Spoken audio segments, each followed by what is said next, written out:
All right, so I'm assuming that I'm good with everybody. I tried to bring the cameras closer together so that you guys could see what was going on. Thanks for joining me. I am going to be brewing pretty much solo today. So Kelly's doing some chores around the house and whatnot. So looks like the YouTube or the Facebook one might have froze a little bit there. So hopefully, let's see what's going on there. Maybe it'll catch back up. I don't know. Trying to do both at the same time, and I've got a monitor here where I can see what's going on with both of them. So hopefully we can figure out what's going on there. I think the YouTube one is going still. I'm going to check and make sure real quick here. So, yep, looks like that one's okay. Good morning, Mr. Bell. Oh, sorry, RM Bell. Good morning. How are you? So I'm doing a Hippie Farm Lemon Lavender Saison from Great Fermentations.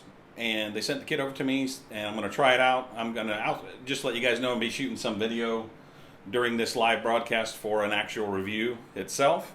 So just to let you know, if you see me grab a camera and shoot a little footage, that's what it is. So awesome, Leo. Thanks for joining me.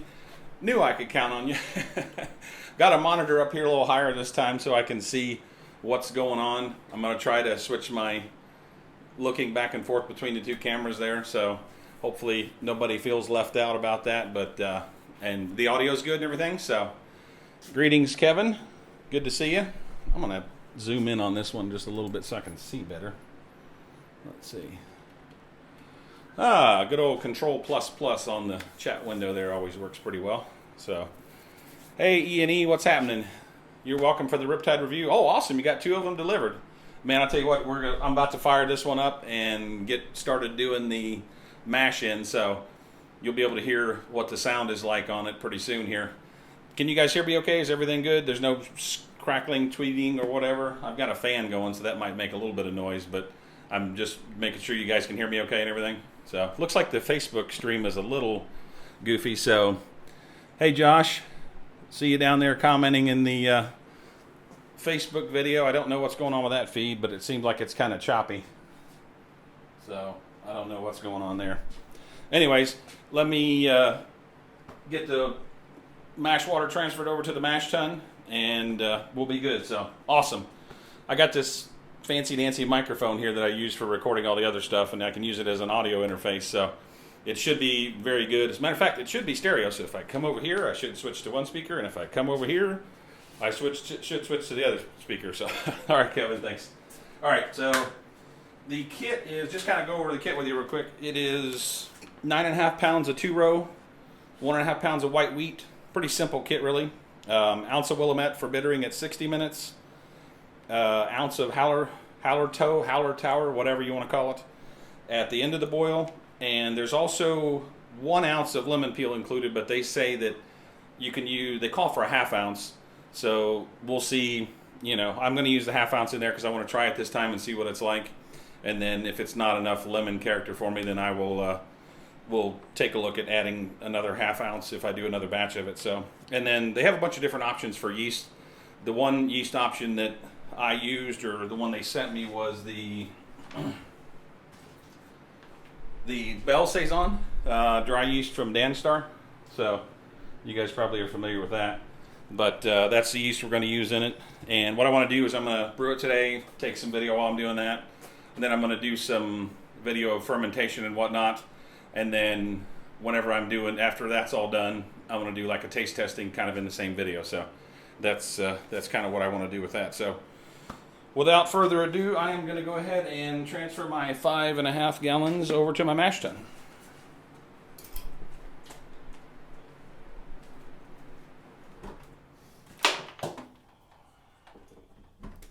I did not get a chance to make an adapter to go from the Riptide to my control panel yet.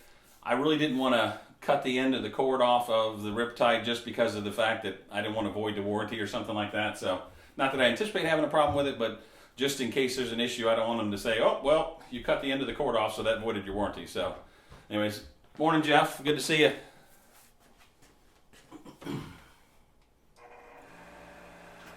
And it is running, which is crazy. You can hardly hear it, I imagine.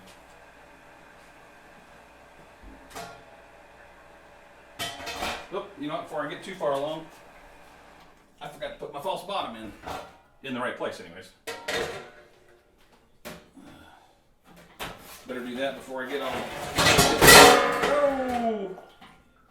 Sorry about that, guys. That was loud. This is going to be loud too. No, I guess it wasn't.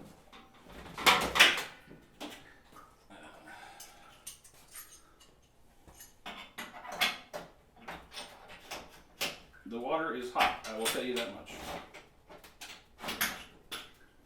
Alright, now we're good. Sorry about the noise there. Didn't mean to knock it off. Alright, now we'll go. It's live. What can you say? I don't know, Josh, if you can hear me on Facebook or not. It looks like that video is kind of choppy. It might just be my connection. I don't know for sure.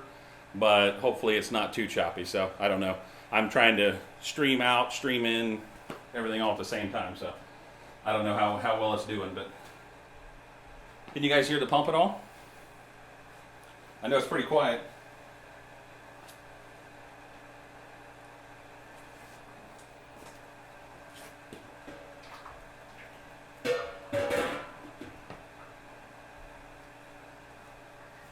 We'll see how we mash in here. The grains incidentally come from them pre-milled, unless you ask for it otherwise. One of the things that they always say about their kits is that they don't. This is a brewer's reserve, they call it, and they don't do kits like, you know, some of the brewer's best kits. They come pre-milled and sit on the shelf for a little while.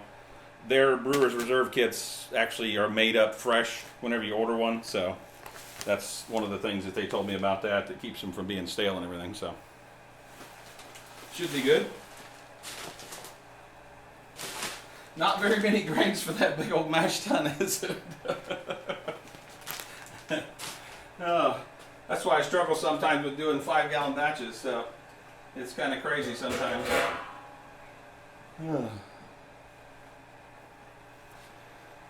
Going to a beer release today. Okay, what beer is being released that you're going to? Backwoods.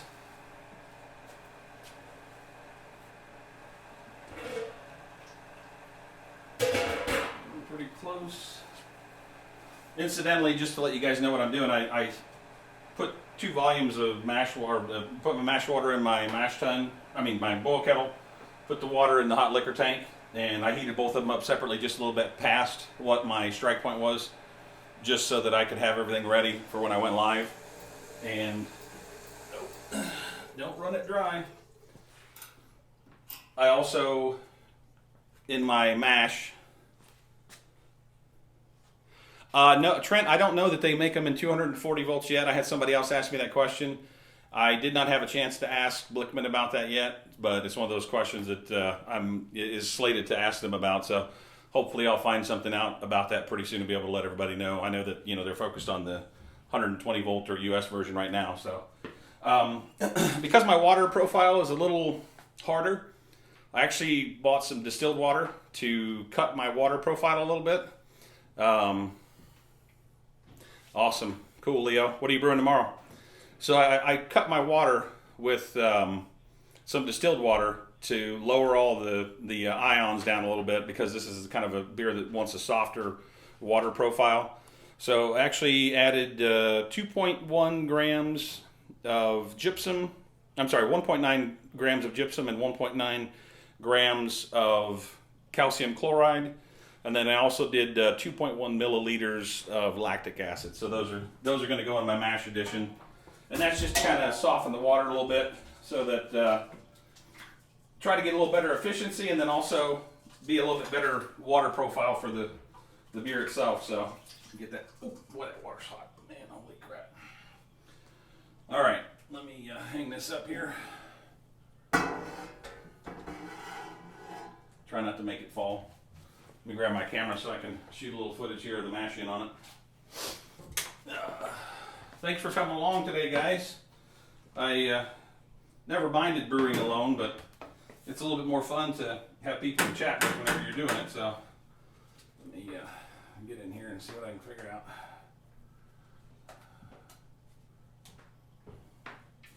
So you guys will get to be a part of the making of video. So that should be fun. Zoom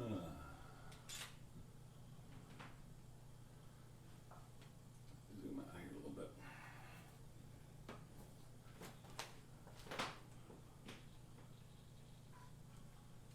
All right. Let's get into this thing. You just figured out how the chat works. Hi, Smitty. Ooh, apricot blonde. That sounds good. Are you using real apricots, or what are you using in that?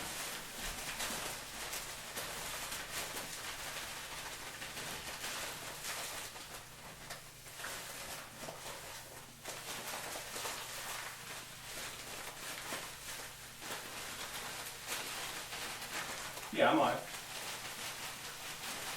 Oh, yeah, hang on a second. Oh, I should have ripped a bigger hole in the bag.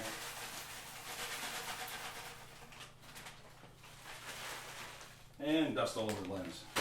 You can just set it over there. I'll get it in a second. Are you sure it won't make you too hot? No, it's fine. I'm good. Hi, everybody. Yeah, Kelly's off camera. Say hi, everybody. Laundry day. She's doing chores today, so. Just brought me down a cup of coffee. Probably won't need too much of it after hanging around all this hotness here, but all right. Looks like a pretty thin mash. We'll see what happens here. Man, I'll tell you what, it's almost hard to brew 5-gallon batches in that big mash tun like that, because it really is a shallow grain bed. So we'll see what our efficiency is like today. See how that works. All right. Get everything hooked up over here. Kettle soured framboise. Nice. Awesome. So you're brewing a grapefruit IPA. Now, are you... I did a grapefruit IPA a couple years ago that was a experimental grapefruit hop from Yakima Valley, I think it was. And it turned out pretty good. But I imagine you're probably using like some rinds in it or something like that.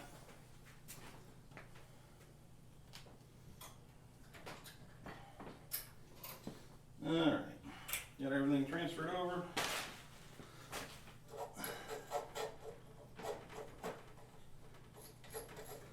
Just leave that open. I usually control it with the up here.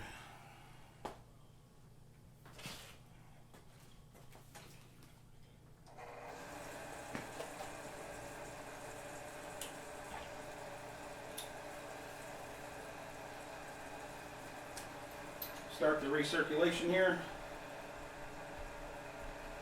This is definitely going to be a very light colored beer, I can tell you that much right now.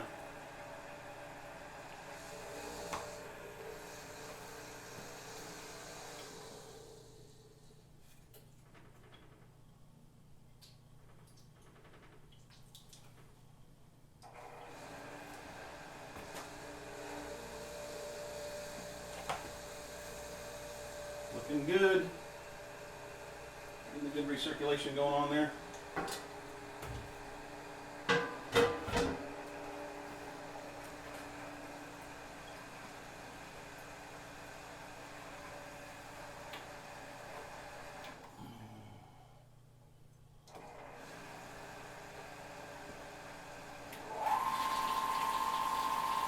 And they say to mash it like 147. Yeah, there's that chugger pump. Hey, doing a Kolsch and having a venison feast today. Awesome. Thanks, Homebrewing TV. That sounds like a good beer.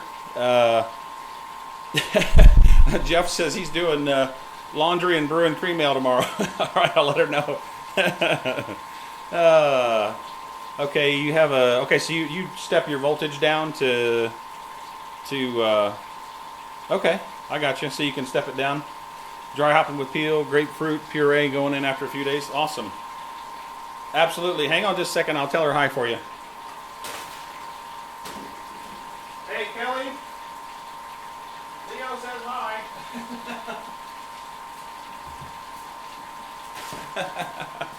All right, I told her. Thanks, man. I appreciate it. You got the mead fermenting. Yeah, I was gonna say. I thought you watched that video where you made the mead, and it looks like you filled up quite a bit of in the fermenter. Are you having any issues with the airlock at all, or just wondering about that? Magic Hat number 9. Apricots and water. Okay, cool. Turned out better. Yeah. Hey, I don't doubt that at all. Don't doubt that at all. Huh?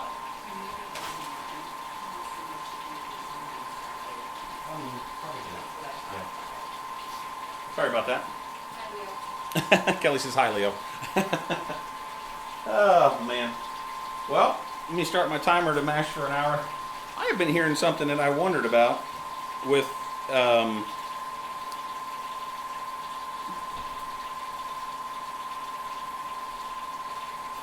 set a timer for 1 hour.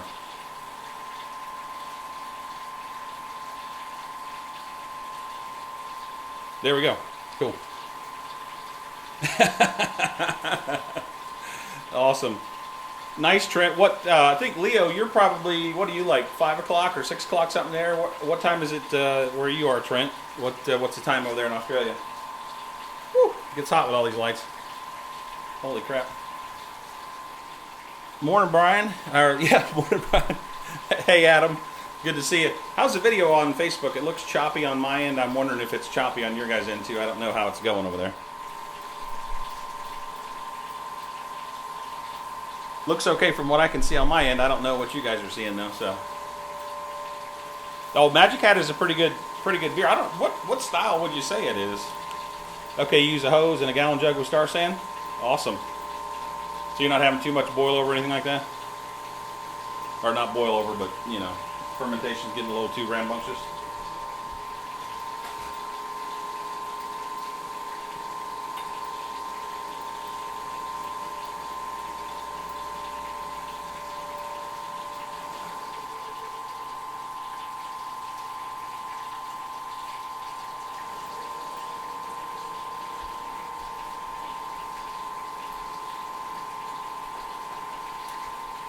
Yeah, looks like you got a stuck sparge. I was wondering about that with the wheat in there. There's quite a bit of wheat in there.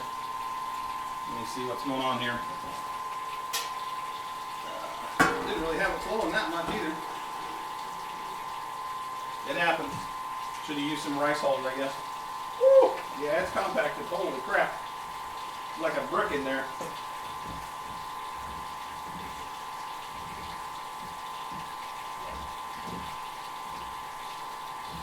Break it up and move on.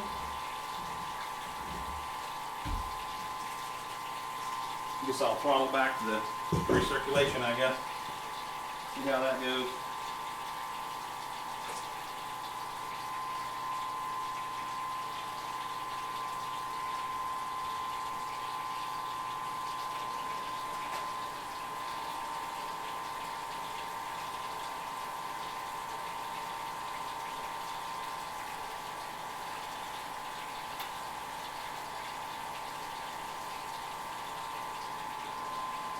Looks like it's going now. Awesome. So do you guys use rice hulls in your beers at all? You know, I generally don't. I've used it a couple times in some wheat beers, but not predominantly, not much anyways. I usually never have any trouble. Only when I go live with you guys, you know, that's when I have trouble. Audio, video, all of it. Yeah, Backwood, you should do an update on it so that everybody can see what's going on with it. That'd be pretty cool. That would be pretty cool.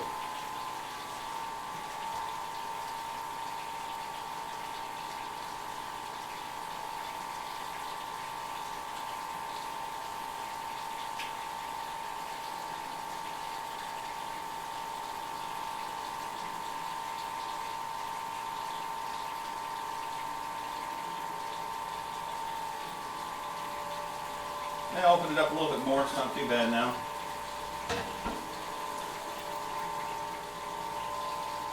Yeah, I should have. I think I had some. Yeah. See? I even had some too. I should have used them. Yeah. Whatever. It'll be alright. No sweat really. Yeah, for sure, Adam. That's for sure. Yeah, boil over troubles. Now, wasn't that a historic first episode of live brewing? That was pretty funny, actually. I still laugh about that even. That just really cracked me up. He's in Sydney. What time is it down there, Trent? Oh, okay. Yeah, you okay? 12:15, just past midnight. Holy crap! I didn't realize it was that late there. You hanging out, staying up, having a beer. Matter of fact, I think it should be about. It'll be time for a beer soon for me too. I think. Sydney. Yeah, it's not. I would agree with you on that. It's not quite a pale ale, but it's pretty close. So it does have a good flavor to it. You know that they advertise that they don't really say what's in it because it's like a secret, but it does have a strong apricot flavor for sure. Hey, you know what, Leo? I thought it was funny. It makes for a good video, so you know I really don't care. If I gotta make fun of myself to get a laugh, at least then you know somebody else has been left alone. So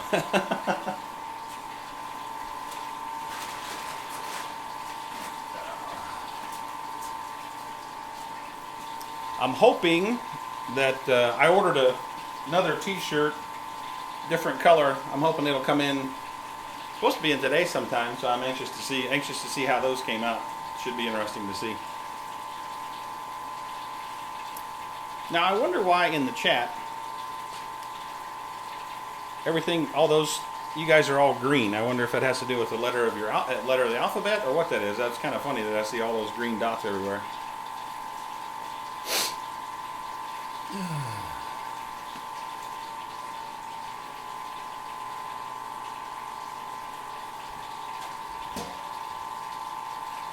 Oh yeah, it's looking better now.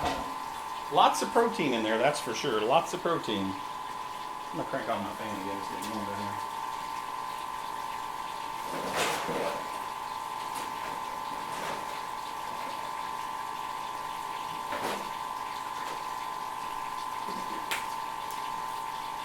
Get my extension cord.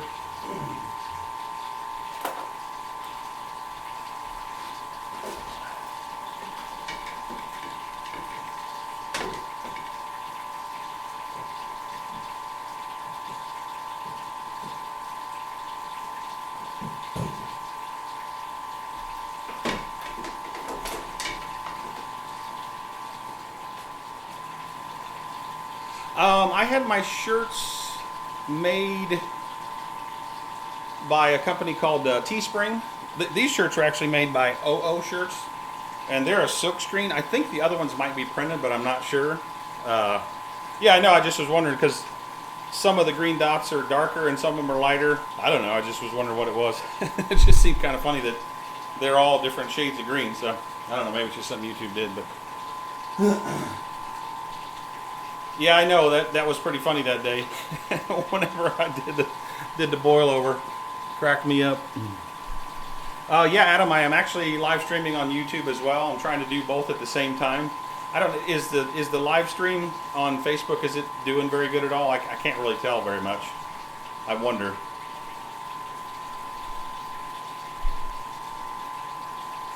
Because it looks like I'm froze all the time, so I don't know. I don't know if it's really working or not, but. There you go. Now see, there's a pink dot. What's the difference between him and all the other people? Funny. Crank on the element there.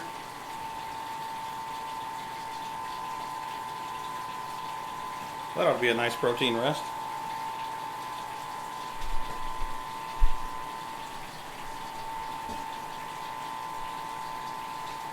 It's still circulating, so that's good. It's not stuck, so.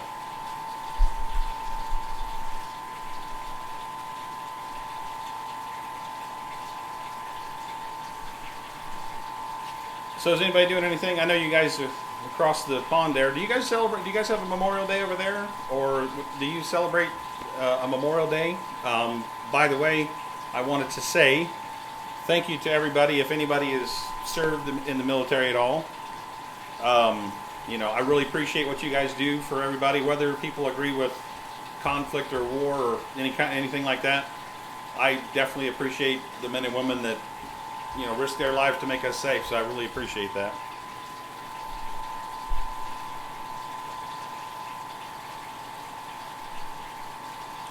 Why are you permanently sad? I think it's Josh, right? Jumped over. Okay, it's nice. Okay, I got you. Yeah, I was wondering, can you see the comments in the stream? I guess you can't see the comments on Facebook stream. I've got our Facebook page up on this monitor I'm looking at right now, and I can see everybody's comments going down below, but I don't know how the rest of it, if you're like watching on a phone, can you see the comments? I don't know how that works, so. All right. I don't know how many people are watching over there. Let me see if I can tell. Yeah, I can see the comments on my screen on the phone there, so I don't know, but hey, whatever.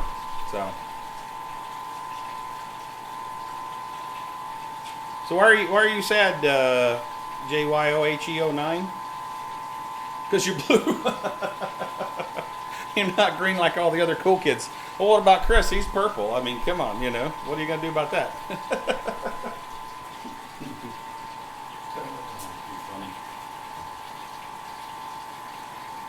Alrighty. Let me grab my fermenter real quick and put some stars in it.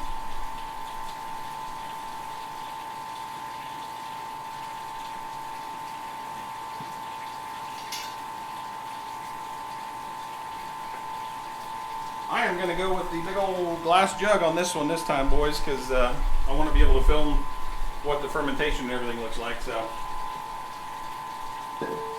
they scare me to death, though. I tell you what, I need to get some. Anybody have those big mouth bubblers? Do you like those? How do those work? And I guess do you have plastic or do you have glass? Because I've heard that some of the glass ones have a weak top on them. I don't know if that's true or not, but.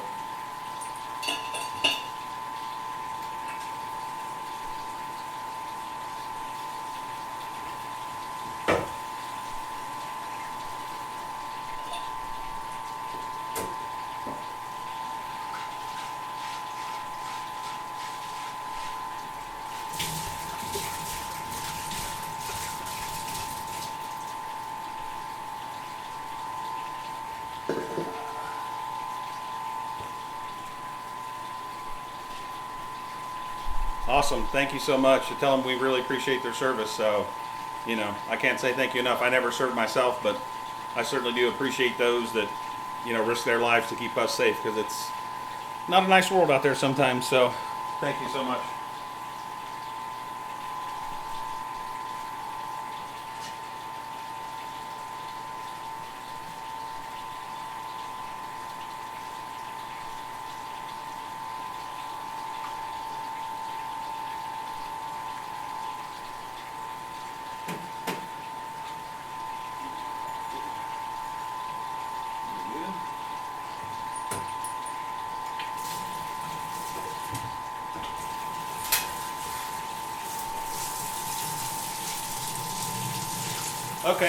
Okay, the fast fermenter, that's the conical, right? That is plastic and it has the capture device on the bottom. Anyone tried using a Brew Boss brain kit on a rim system? No, I'm not 100% sure I know what the Brew Boss is. I think it's an electronic controller, I think, isn't it? I'm not sure, but I think I've seen them before. There's a lot of stuff out there now. I mean, it's crazy. Whenever I first built my system, there was like nothing available except for Cal Warner's website, and that was about all we had then. But so many people have so many different things now, it's not even funny.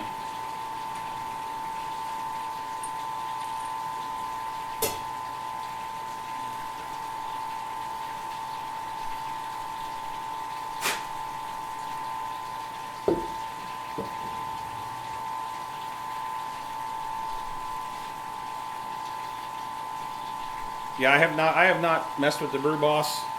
I would like to try a bunch of different stuff, but there's so many things out there to try. One of the guys in our homebrew club, he actually uses some of the Arduino hardware, and I think it might be Craft Pie. There's like 4 or 5 different programs he uses for different things. So I don't know. I'd like to try out multiple things, but you know, you got to find time and then money and ability. So I don't know. It's crazy.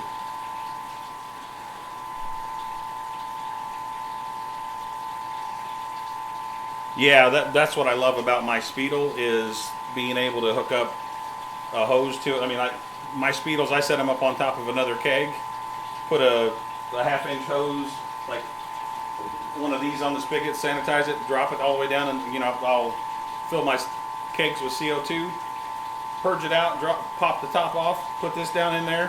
I mean, I don't have any issues with oxidation like ever with that, doing that, so it is very nice. I have got to get another Riptide pump because that sugar pump is so loud. I'm jealous of East Smitty, I think it was just a minute ago. Got 2 of them in. I got to order me another one. Soon I will. We'll make these live broadcasts a little more enjoyable because won't be so loud.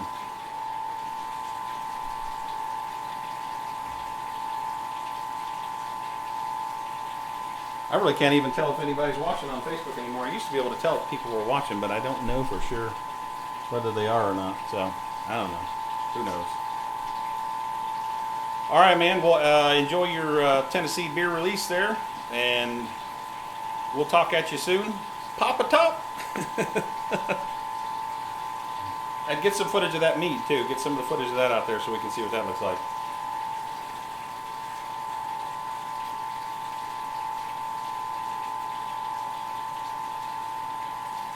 I thought I brought some paper towels down, but I can't remember what that is. I had hoped that Christian from Canada was going to be on today. Haven't seen any comments from him in a little while. I got something from him, and I wanted to open it, but I wanted him to be online with us whenever I opened it. I'm not 100% sure what it is. He said he was going to send me some hops from Canada, so I'll wait a little while longer and see if he pops on. If he does, I'll open it then. If not, I'll open it before the end of the broadcast because I'm dying to see what's inside, but I wanted to open it either live on camera or on a Homebrew Wednesday, so I will be doing that soon. It's a pretty good sized package too, so I don't know. It's not ticking or anything, so that's good news. Oh man. Well, we're holding good at 146.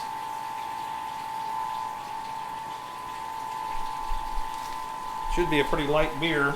I'm holding at the lowest point on their mash temperature. It says 146 to 148.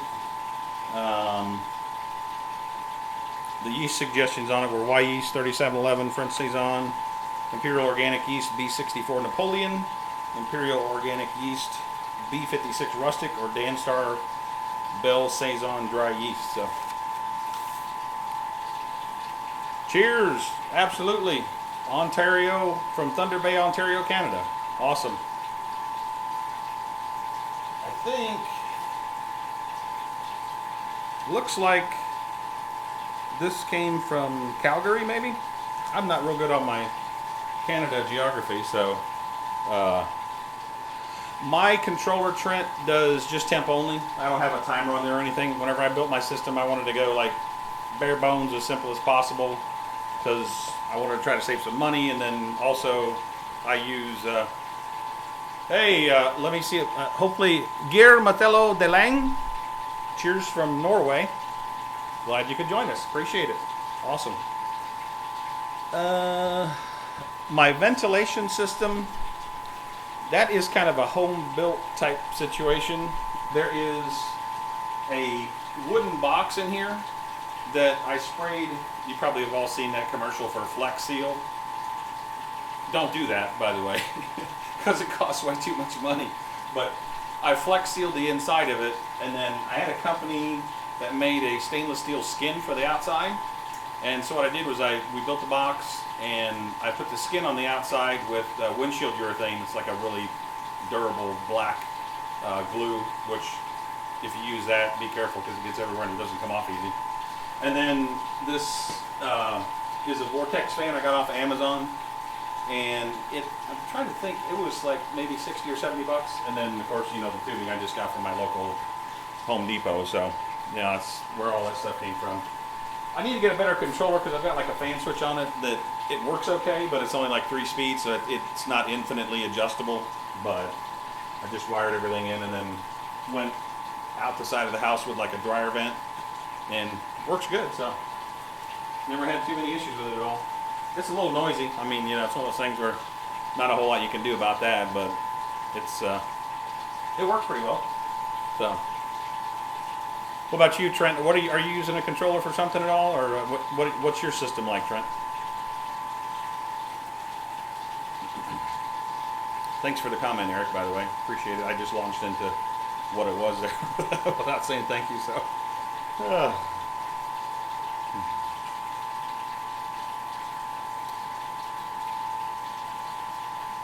I will tell you that traditional like hoods you see in diners and stuff like that are kind of like that have the grease trap and all that stuff, they're thousands of dollars. And I think the most expensive part of it was the stainless steel skin, because I had them actually, it's only 3-sided by the way, because the side up against the wall is not covered with stainless steel. I didn't see a reason to, but I think that cost maybe like $200 for the skin on the outside, which was pretty cheap, and I thought it matched the whole stainless steel motif. So awesome. Roberto Gennari from Italy. We have got like an international showing this weekend for sure. I am so happy that you guys decided to come along for the brew day. Those of you that are just tuning in and just commenting, we are doing a Lemon Lavender Saison. I'm in the middle of mash right now, and let me see what kind of time we've got here. We are about 20 minutes into mash. So, that was something I was going to ask you guys the other day. Got an email. Oh, awesome. Please post a picture whenever you get the shirt. I want to see it, and so thank you so much for.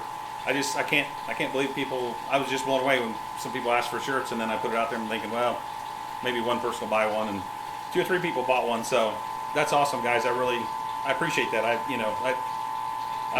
flabbergasted by it. So I'm just a guy brewing. So I really appreciate everybody's support. It's crazy. Yes, Leo, we have a great international audience today. I wanted to knock this brew out today and have the rest of the weekend free, but I hadn't done a live brew day with you guys in a little while. I don't know, I'm almost anymore like if I'm brewing, I might as well go live, because to me, it makes me stay down here and go faster. So thanks, Jeff. I appreciate it. What you see is what you get with me. I just enjoy hanging out with you guys and having fun and, answering questions if there's something, I don't know. I probably know this much in comparison to a lot of people, but my stuff has been trial and error. And if I don't know the answer, I'll try to find out for you at least and, ask questions or whatever. So I appreciate you guys supporting me and watching the channel and everything. So, and I'm so glad that I did not have any audio difficulties today. I'm ecstatic about that. I feel like I finally got something figured out. There were actually 3 people ordered shirts. I was the 4th one because I ordered one of my own. I wanted to see what kind of quality they were. So, I mean, not a lot by, I guess, some standards, but just the fact that somebody actually ordered a shirt that I made and stuff is cool. So, YouTube celeb. Yeah, right. That'll be our daughter is so funny because she always asks us, because we do the beer reviews and stuff, and we go to different breweries around and everything. She always asks us, did anybody recognize you when you were out? Did anybody recognize you? Are you famous? I'm like, hey, Gary, awesome. Thanks, I appreciate it. I've worked hard to get the stream where it is. Let me tell you what, it's been a bumpy road. Went from my wife's laptop to another computer and had some audio problems with it and everything else. It was pretty crazy. So thanks for that. You're ordering a purple one. Are you ordering are you kidding with me? Or are you ordering a purple one to match your little icon letter there?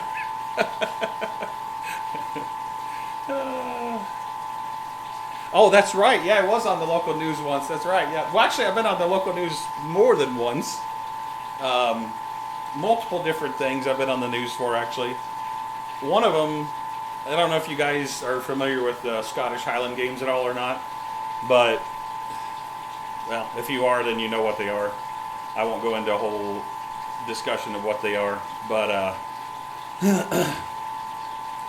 I've been on the news like 3 or 4 times with that. I used to be the president of an organization that did the Highland Games here at the Dublin Irish Festival over in Dublin, and I was on the news multiple times for that. It was fun. I mean, I think about 3 or 4 times I did one where, if anybody is local, they know who Dom Tiberi is. He's a local sports guy. I did a challenge with him. Crime Stop. No, that was just my. They showed my face on Crime Stoppers as most wanted. By the way, RM Bell, if you really did order a shirt, that's awesome, man. I really appreciate it. I wanted to freshen up the logo, and I saw a bunch of different things, and I tried to figure some stuff out, and this is what I came up with, and I really liked it. I liked it so much. I'm like, I got to get shirts made, and then then there you go from there. So. And I am going to be putting some more shirts together, not with the logo on it at all, but Leo and I have kind of collaborated a little bit on some designs, and I'm going to do probably like a hybrid of a shirt design that Leo made a logo for, and it's going to be, I haven't seen any, I don't know if you guys can tell me, I haven't seen any shirts that have anything to do with electric brewing. So I am like, why is there not shirts for electric brewing? I don't understand that. So I am going to come up with a shirt for us electric brewers, and it's going to be something along the lines of got electric, and then show like an electrified kettle or something. I don't know, something like that. But Leo knows what I'm talking about, so I want to do something like that so that all of us that have electric breweries can have something for people to go, what's that about? And then of course you know how that goes when you start talking about your electric brewery. It's it's over then. So. Trent, the shirt is in the description of this video. There is a link down there to the shirts, I believe. If you check the description, it should be in there. And I don't know, I might actually be able to copy and paste it into the chat. I don't know, I can try. Let me see if I can blow the whole thing up here.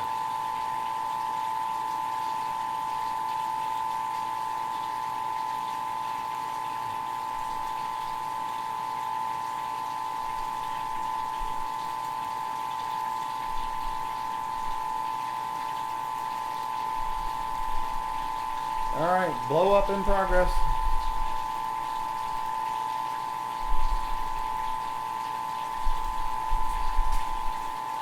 There we go. There's where you can get the shirts at. It worked. I can't believe it.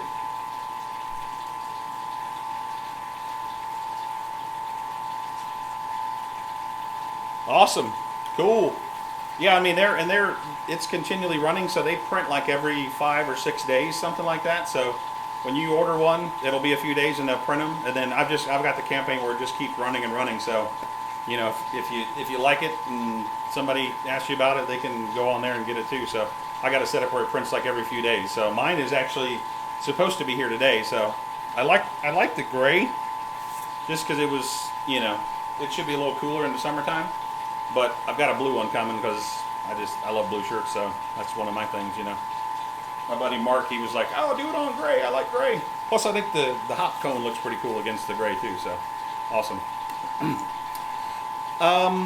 Brutal, what I did with my water in the mash was I did filtered tap water, no RO system or anything like that. I did filtered tap water, and then I did 1.9 grams of 1.9 grams of calcium chloride and 1.9 grams of gypsum, and then I also, to bring the pH down, I also added 2.1 milliliters of lactic acid. So, and then in my hot liquor tank, I put, I think, 3 in the. All right, Jeff, go tear up some grass, buddy. Thanks for stopping by when you could. Appreciate it. Have a good weekend. Enjoy your Memorial Day. Hug a veteran.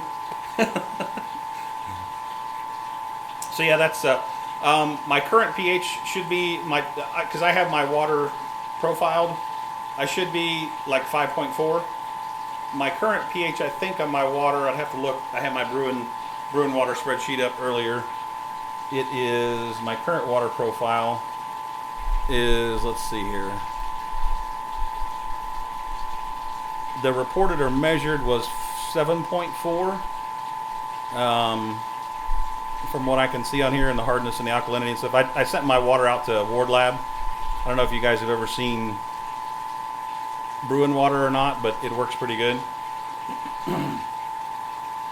Awesome. Should be there Tuesday. Great. Oh, that's no good. Call your service provider. Tell them that you need to watch. Get your connection fixed. I'm assuming everybody else's is going okay. So, what about you, Brutal? Do you use like an RO system, or what? What do you do with your water? How is that? How do you handle your water? Oh wow, looks like the Facebook feed is actually kind of back now. That's good. I don't know what the issue was with it, but now it sure looks like it's streaming good now. So, hey, what the heck? We're rolling.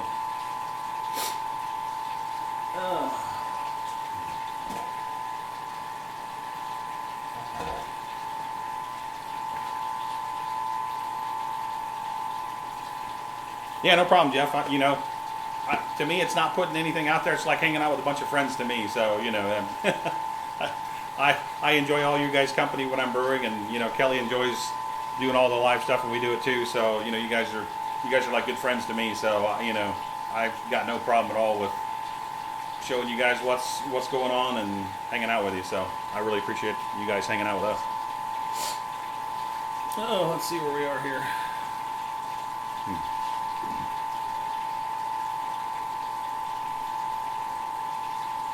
Half hour.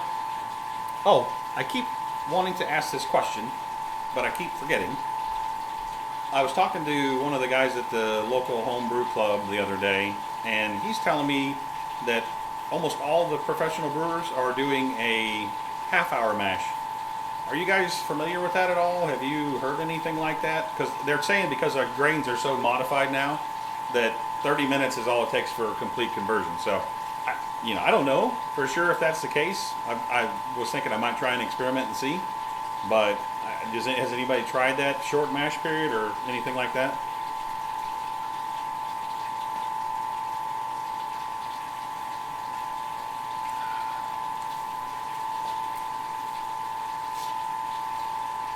How about you, Brutal Beer Works? What do you do with your water? I'm kind of interested. You asked the question. I was kind of interested on that.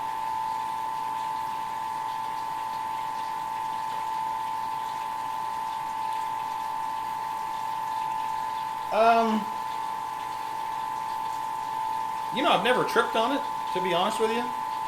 So, I don't. No, not really. I mean, I like the security of having it so that if some hose comes off or whatever, it keeps all the water in there in the brewing area and then can go down the floor drain. But I haven't heard of that at all. Cool, awesome. So you did a 30-minute mash on a blonde.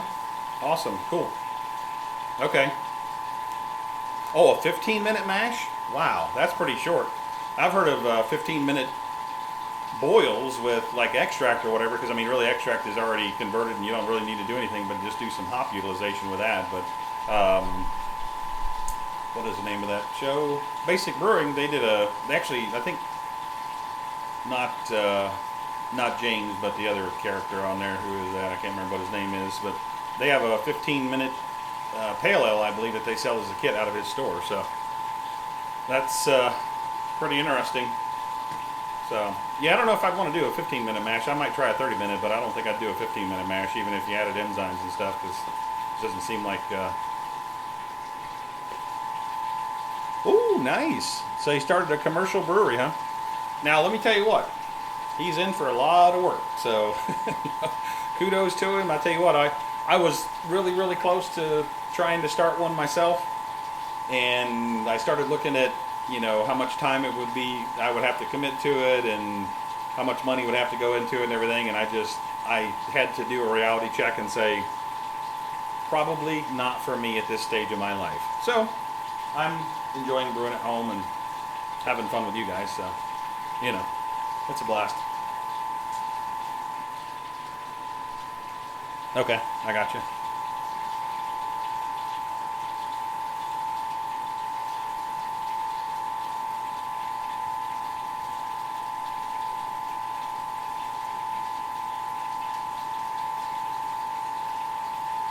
Nice, RM Bell. That's cool.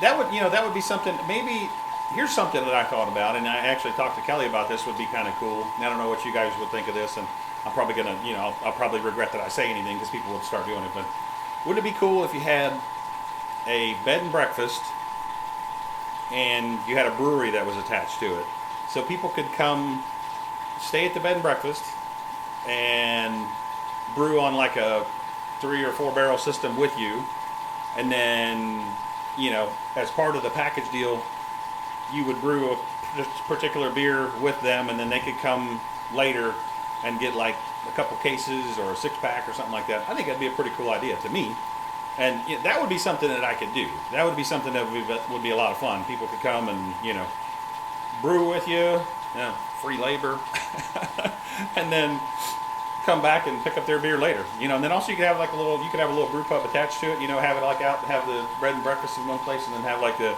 brewery and all that stuff in another area.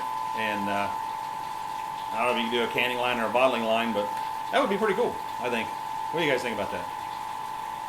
That's a new venture.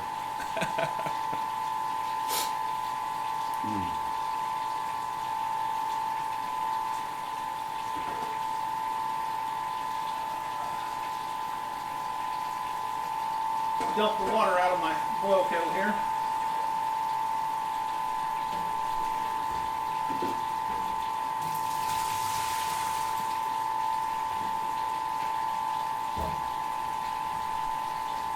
That is the absolutely wonderful part about having your sink right next to your boil kettle. Yeah, I think now I was reading an article about BrewDog, and this is crazy, but from what it said was that they were going to have beer taps in the shower. So, I don't know. That would be crazy. So where's your brew pub going to be at, RM? Yeah, right. Where's Mike? Yeah, where's Mike at? No, he's probably doing something with wood somewhere. He's probably buffing his wood. I know he's working on a big table for a client of his the other day when I was over there. So.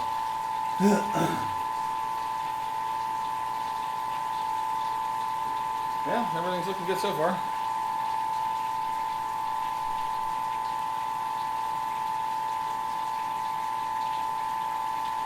Yep. Looks like Backwood Boondock Beer Review already posted his mead video. Nice. All right. I am interested to do. I don't know if you guys watched the Homebrew Wednesday the other day or not, but I'm interested to use this device I got from Morebeer the other day. It has I don't know if you can see the mesh in there or not. It's a real fine mesh. But I am really interested to try this along side by side with a hop sack. Do the same beer, do all the bittering and everything in a whirlpool, and see what it turns out like. Unfortunately, I did not hear back from the professor at Ohio State, but I did find out. Has anybody ever used or heard of Oregon Labs? I think it's Oregon Beer Lab. I did find right. Yeah, exactly. Beer taps in the shower. You don't have to worry about. Yeah, and then if you drink too much, then you can just run the cold water in the shower and feel fine. Then you don't have to lay your head against the cold toilet. So that's awesome. Cool. Right here in Thunder Bay. Carefully crafted brew and gastropub. Now, I forgot. Sorry, I apologize. Where are you at, RM Bell? You're in another country, right? I can't remember. Or is it Canada? Sorry, I can't remember. So many people from all kind of. I think we have more international representation today than we do U.S. I don't know.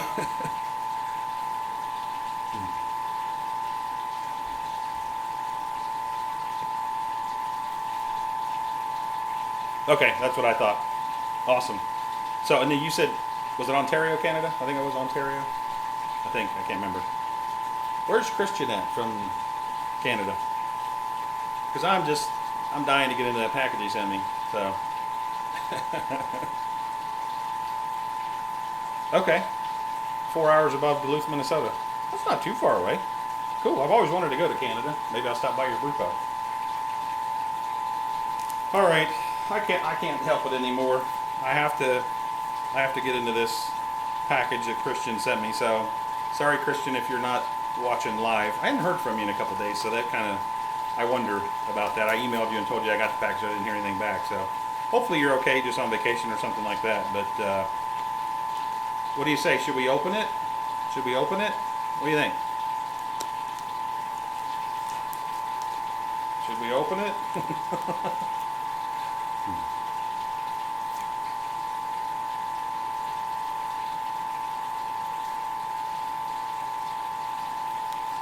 Oh, let's do it. All right, RM Bell. Cool. No, I'll gladly pay for my beer. You bought one of my shirts. I'll reciprocate. That's no problem. All right, let's see here.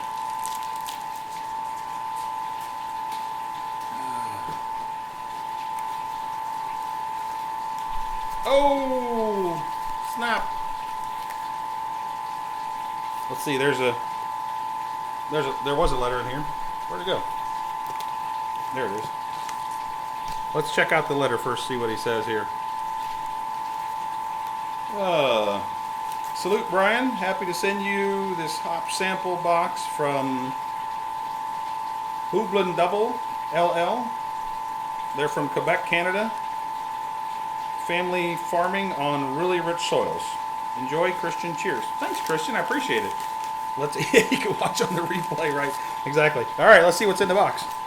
All right, first thing. Ooh, nice. Columbus 2016. 100 grams. Looks like it was December. Whoa!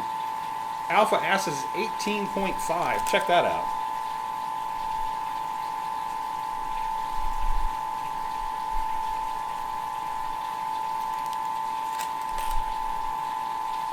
Unreal. Awesome. So there's 100 grams of that. Let's see what this one is. Brewer's Gold. I don't know. I've never used any Brewer's Gold before. Have you guys? And I'm trying to think of what style those would be for. The alpha acid on those is 6.7%, and the beta is 4.6. Another 100 grams. Here's that one.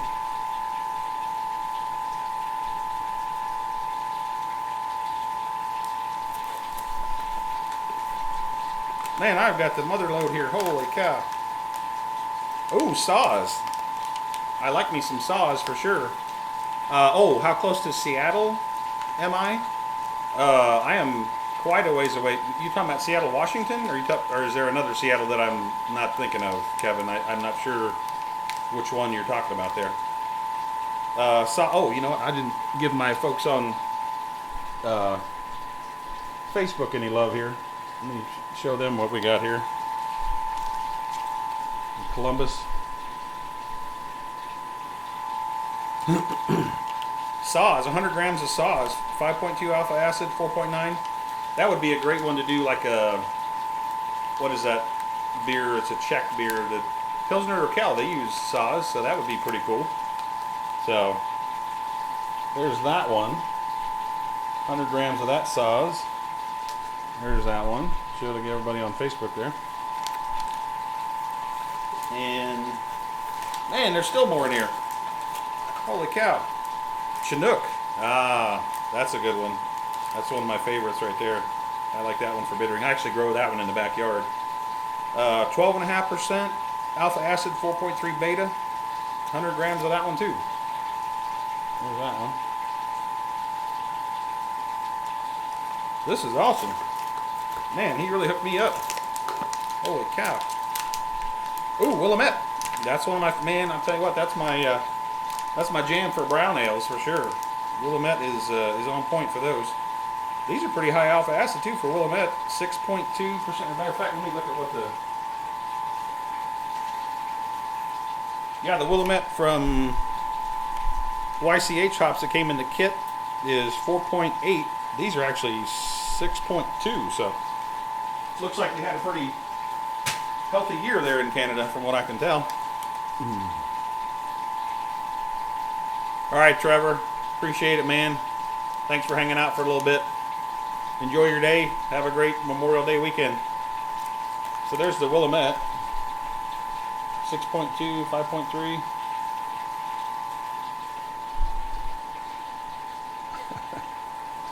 What? No Sky Blue XL shirts? Are they out of them? Because I ordered a 2X. What is that all about? That ain't right. I'm going to have to talk to somebody over there. Did it say they weren't available? Oh, Magnum. I don't think I've ever used Magnum before. I've seen it in several recipes. 11.3% alpha, 8.1% beta. There's that one. Dude, he hooked me up. I'm not kidding you. That is unreal. Man, there's more. Ooh, huh. Now this says Q Cascade. I wonder if that means Quebec. I'm not sure. So this one is 6.5% alpha acid and 8.1% beta. Well, that's kind of flip-flop. Is that normal? It doesn't seem normal to me. Yeah, there's the Q Cascade.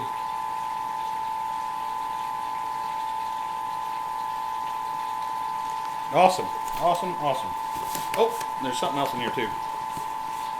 Oh my gosh, a whole bunch of something else. Oh. Oh, cool.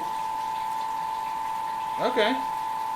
So it looks like Christian does sauces, like hot sauce in Canada. I don't know. I struggle with showing phone numbers and everything on there. I don't want people calling, but I'll show you the card at least.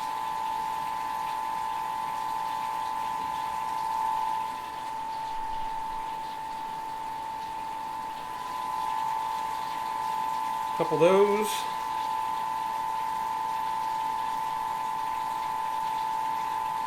Looks like he's a part of another company called Theracan International. I'm not sure what they do.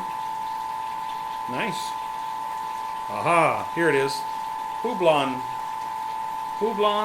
double LL. So all of you folks that are in Canada, here's their hop offering.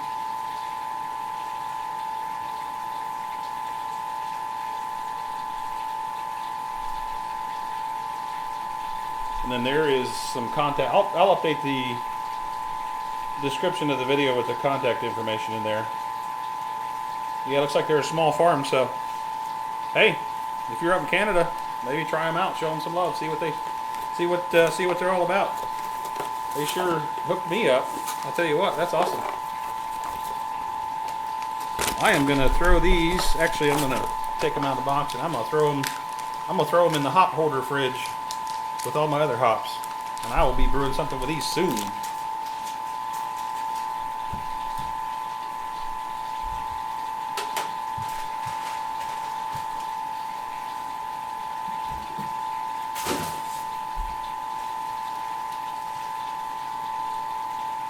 Awesome, Christian, thank you so much.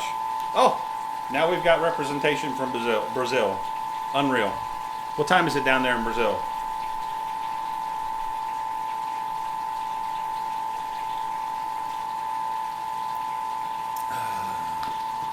Thanks for watching, by the way. Rodrigo Tinte Santos.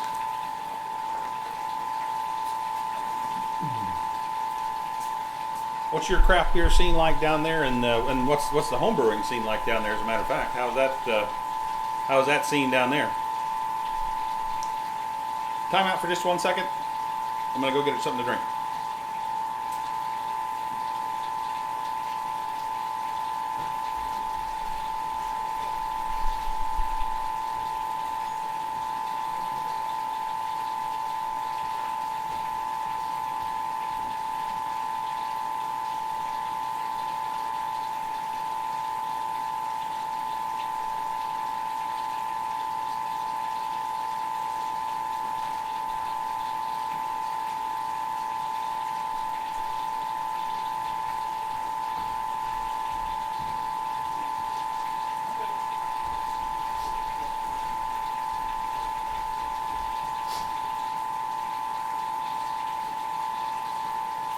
Sorry about that. Had to get some water there. Oh, lunchtime. Awesome. Yeah, it should be pretty close. Let's see. Yep, 10 more minutes. So I can probably even start ramping up now, I imagine. What did I do with my hydrometer?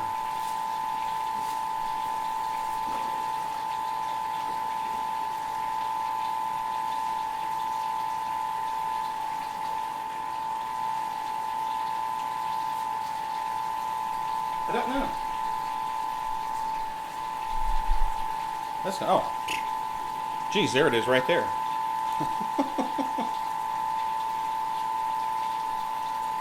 Let me see where we are in our conversion here.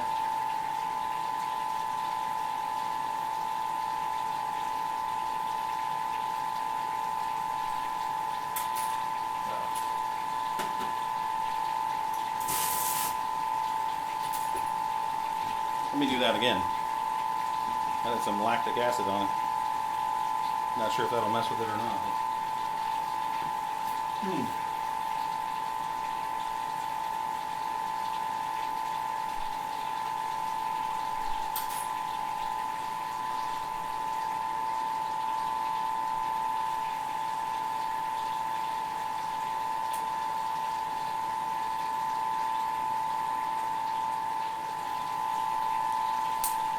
Looking pretty good so far.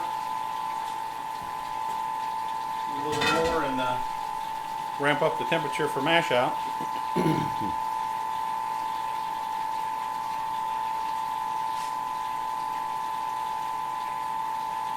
Yeah, I know. Man, the older I get, I tell you what. But the funny part was, it's like walking around the house with your sunglasses or your glasses in your hand. And you're going, where's my glasses at? Or they're on your head. Where's my glasses at? My hydrometer was sitting right there on the table. So, the proverbial snake that would have bit me if I hadn't been paying attention. So, too funny. Is anybody watching on Facebook? I see no comments from anyone except for a while back. So, if somebody is commenting on Facebook or watching on Facebook, can you let us know? Or is everybody on YouTube? I wonder. I don't know. The battle of the platforms.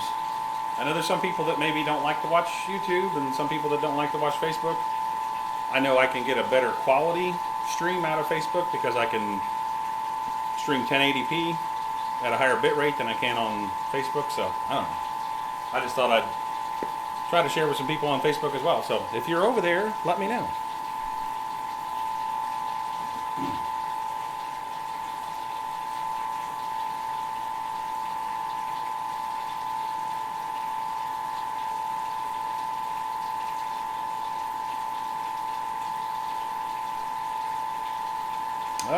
Eric Johnson. Thanks, Eric. You followed me on Instagram. Nice. Thanks. Appreciate it. I still didn't get your comment back on whether or not you... Okay, so... Oh, I missed that one. He reduced the time in boil and mash. Oh, okay, so he did like 15 or 30 minute mash and then a 15 or 30 minute boil. Is that right? JYOHE?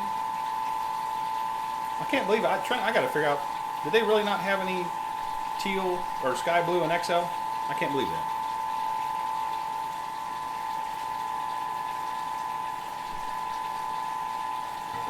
Smelling good. Still pretty cloudy with all the wheat in there, but looks pretty good. So I'll get some more footage here for my review.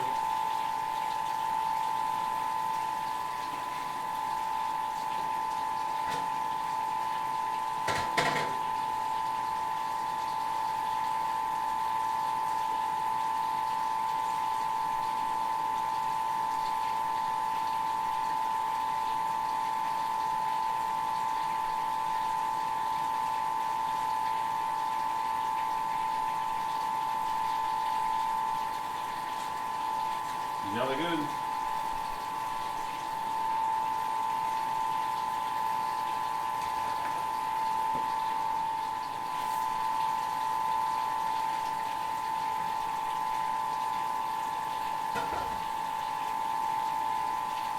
Looking good, looking good. All right, talk to me, people. I feel like I'm talking to myself here. Talk to me. Oh, I need to... 100 milliliters, 4 ounces of water, 86 to 92 degrees. So it says to rehydrate. You guys rehydrate your dry yeast at all? Oh man, that's a bummer. Sorry about that. I wonder if they're just out. Maybe check with them maybe when the campaign starts over or something and see. I can't believe that. Somebody wants to buy a shirt, they don't have the size you want. Makes no sense to me.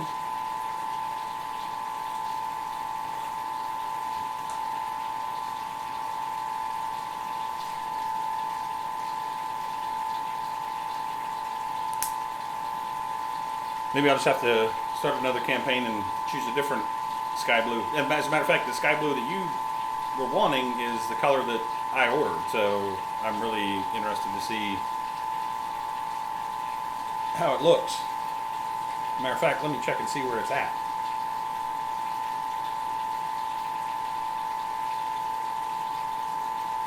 Where is my shirt?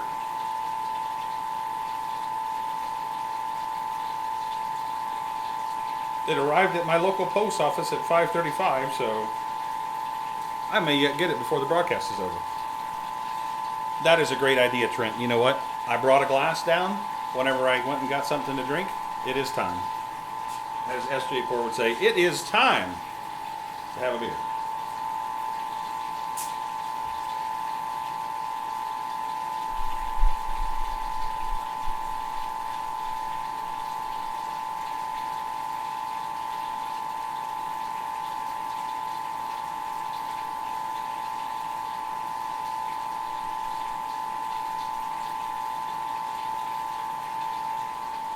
That is a beautiful beer, for sure.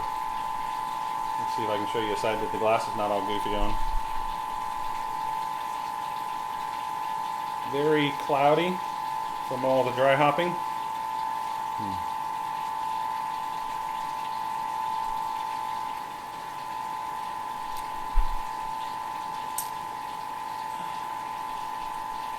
I would say...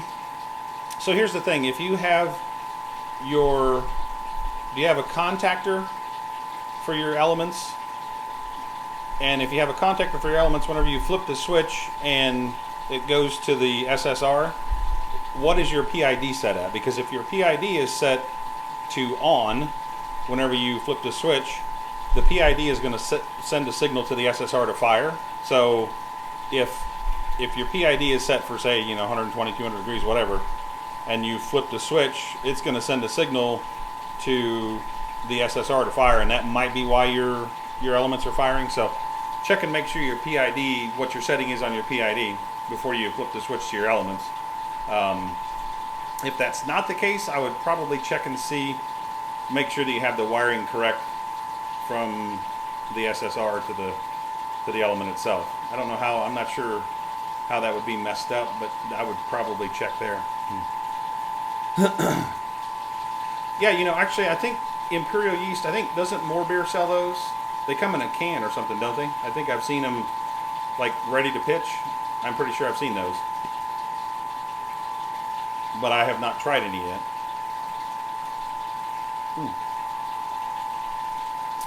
Kevin, actually, what...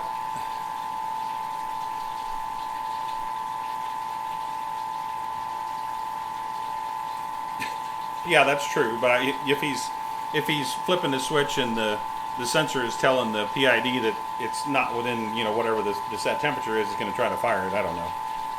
Without looking at the wiring, I couldn't tell you for sure. To answer your question, Kevin, I have not done a split brew day, but one of the things that I am going to do with this is I'm going to do a 10-gallon batch of pale ale, and then I will split those two batches off and do the boil with no hops added.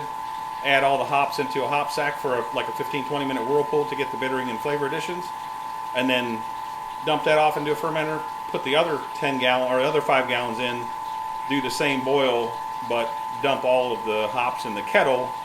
And I want to send out some samples for that and off to Beer Lab and see what the IBU differences are. Hey Smitty, thanks man, I appreciate it. Have a good weekend. Enjoy your holiday. Hopefully you got a long weekend off. So, thanks for stopping by, Smitty.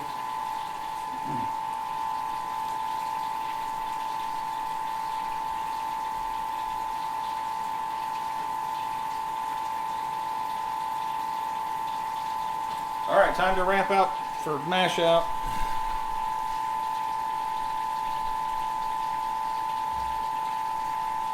Where did my timer go? Yeah, 4 seconds.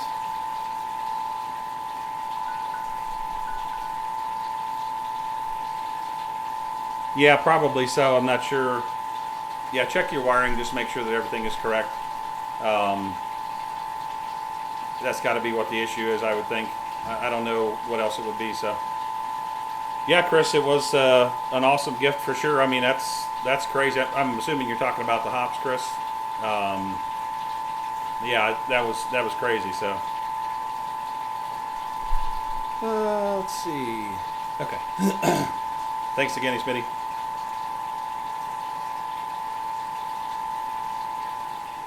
It's my juice with lunch juice. It's refreshing. Okay. Thank you. Now we're here. I know, I saw that. But that'll hydrate you. Okay. And you're fine. My woman bring me a supplemental beverage. Thank you, thank you. Put it on my shop and brew coaster.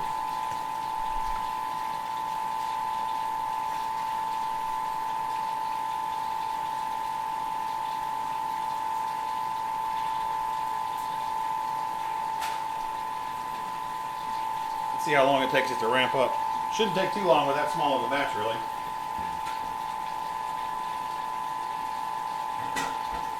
It is pretty cloudy still, I'll tell you that much. For sure.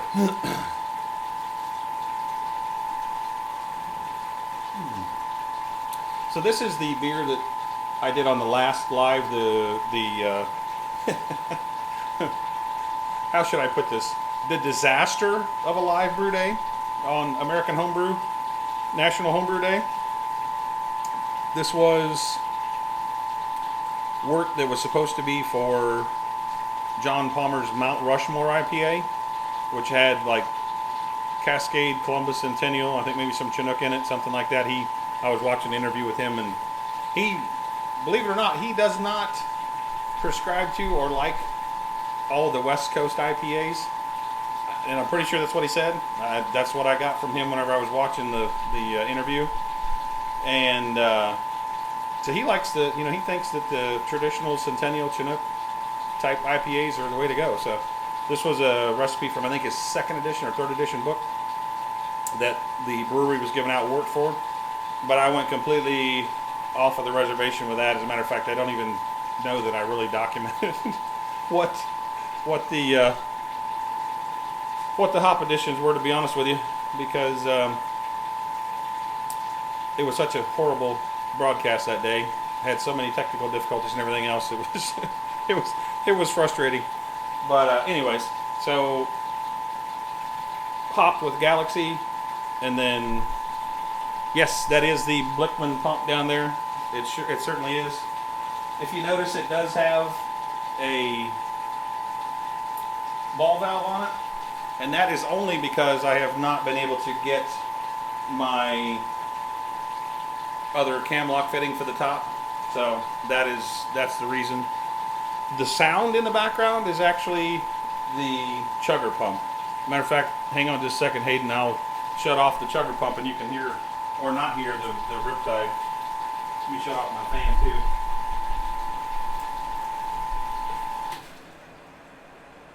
That's just the riptide. If you can hear the difference in that. Do you even hear it at all?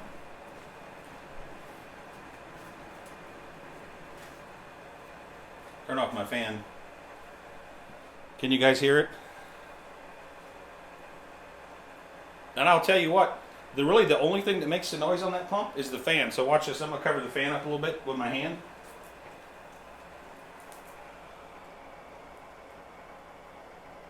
The only thing I hear now is a little bit of rattle from my brew shelf. It is absolutely quiet. So, you know, like I said a minute ago in the broadcast, I got to get another one because it's crazy. It's crazy how quiet it is. There's that noisy chugger pump. So, yeah, it's pretty phenomenal. So, I tell you what, I was completely blown away whenever I first saw it. You probably saw the video of the side-by-side comparison that I did with the chugger and the March pump, but it's amazing how quiet it is. I can't believe it. So, I'm very ecstatic to have one, and I'm going to be getting another one shortly. I will be getting another one shortly. But anyways, what I was saying, the reason why I put the ball valve on there is because I don't have the proper cam lock for doing that. So I just have the valve wide open on that. I can't remember what they call it. It's like a little conical valve. Yeah, no doubt, Trent. It would be a much more enjoyable broadcast if I had another Riptide pump, which I'll be getting one. I just need save a little bit of money, and then I'll be getting one for sure. For sure. I'm completely and utterly grateful, thankful that they sent me that one and let me keep it. So that was absolutely awesome.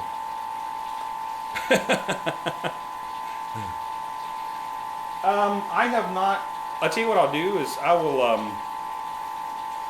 when I go to sparge or when I go to mash out, I'll hold the hose up and show you guys what the control is on it, so you can see, and then you can be the judge of that. But as far as like the pump control itself, I did mention this in the review. You can't turn it on and off like you can with a ball valve, like immediately. But as far as control, I mean, it has a finite amount of control. I mean, because the way it's shaped, it has a cone shape to it, so it will allow the flow to be gradually shut off or controlled. So I don't see a reason why. I would have any issue with control. I turned it up and down whenever I did when I first got it, and it will go both ways real well. So.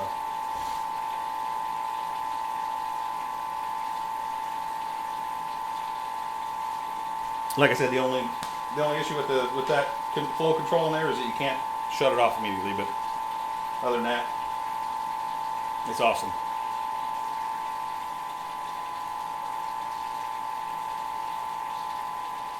Oh, okay. I'm sorry. I didn't realize what you meant. Okay, so you brew late at night, put the work. Okay, I got you.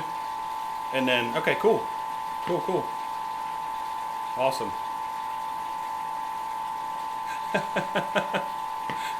So I need a Short Circuit of Brewers PA edition, so I can send you some free stuff. There you go.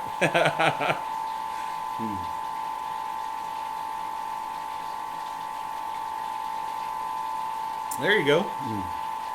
I had somebody tell me in one of the comments on the review that, if I wanted to be completely transparent, that I could just give him the pump, and then that would really show true transparency.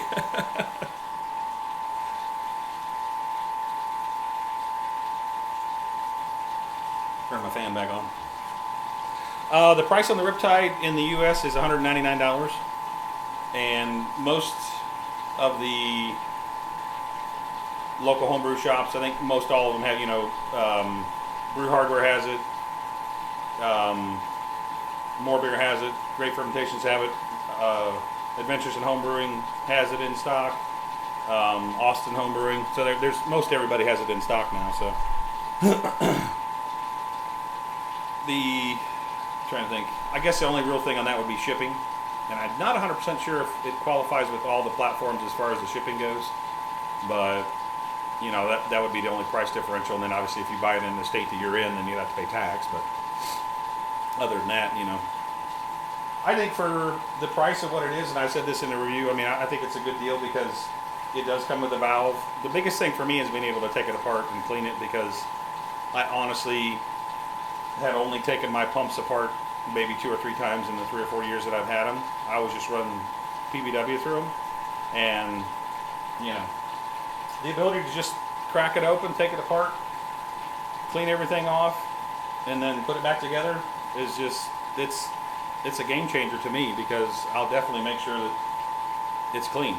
There would be no reason not to clean it. So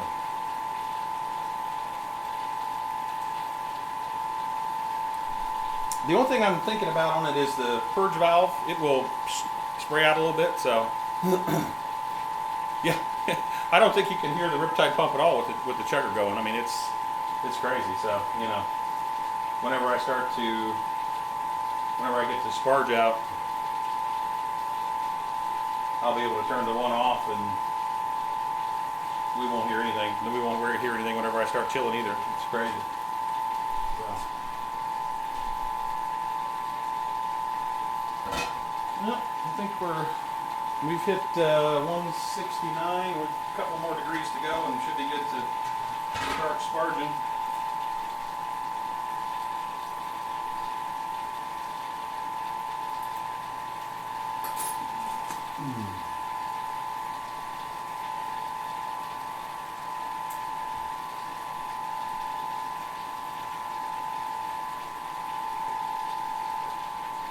Looking good, looking good.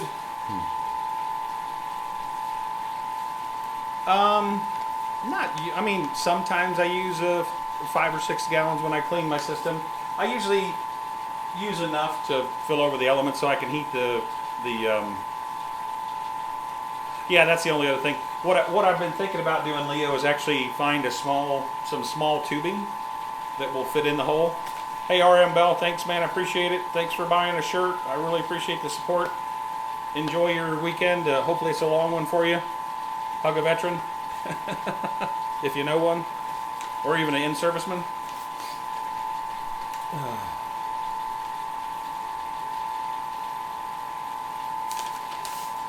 So, yeah, I've been thinking about trying to find a piece of tubing that would go in the holes and then just kind of run it around down in the bottom.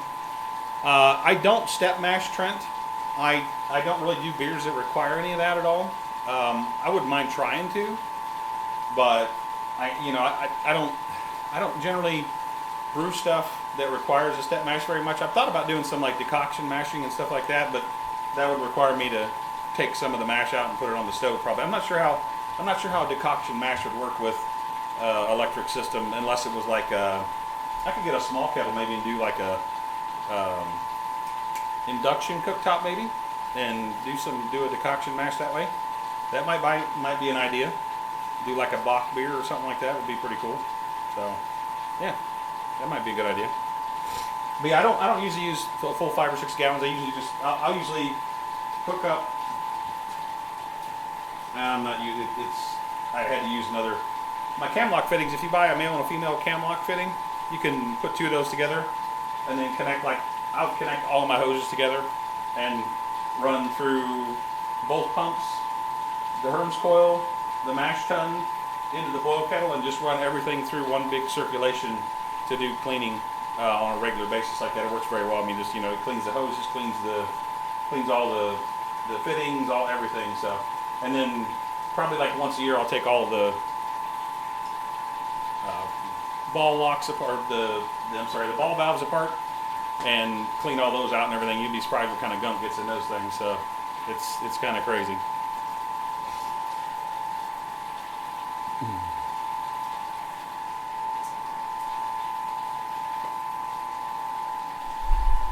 Alrighty.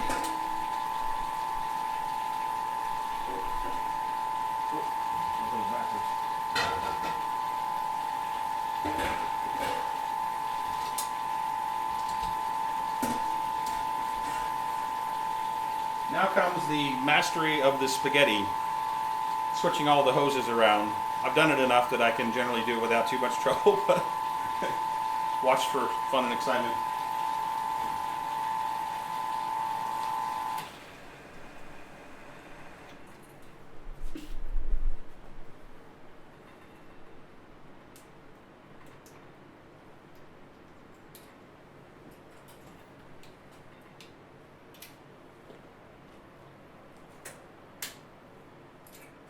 Close all of your valves, all of them, everyone, all of them. Less chance of getting scalded then, for sure. All right, so what I'll do is I'll take the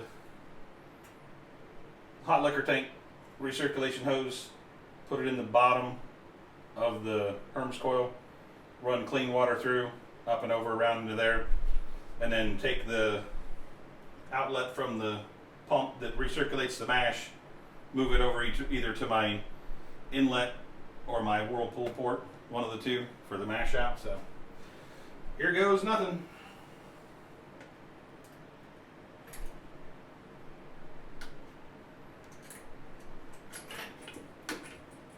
It's always good to have a bucket on hand to catch any of your stray wort.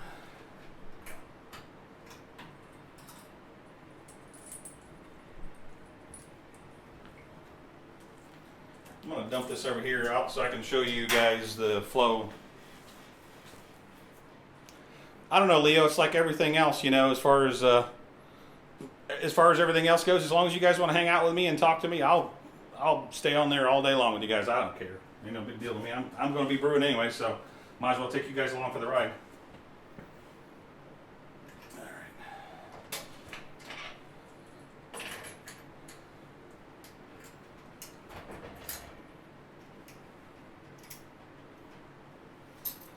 All right. Those back open. That back on there. All good. All right, now I'll go ahead and use the flow valve you were asking me about a minute ago. I'll show you how I can just crack it open.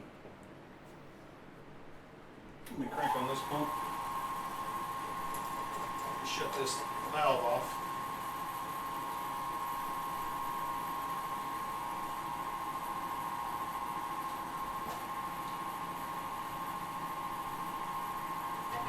I always like to put a little bit of hot water in the mash tun and get it started to fill up a little bit before I start sparging, just so I have some good clear water on top.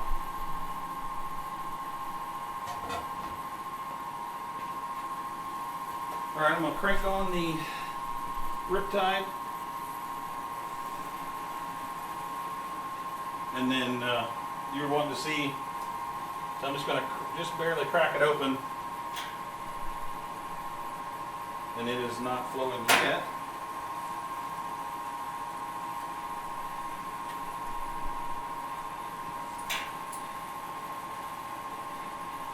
A little bit more. There we go. So you're wanting to see how much control it is. You just turned about a quarter of a turn. I think you can probably see that on camera there. It's just barely flowing. Let me bring it over a little closer so you can see.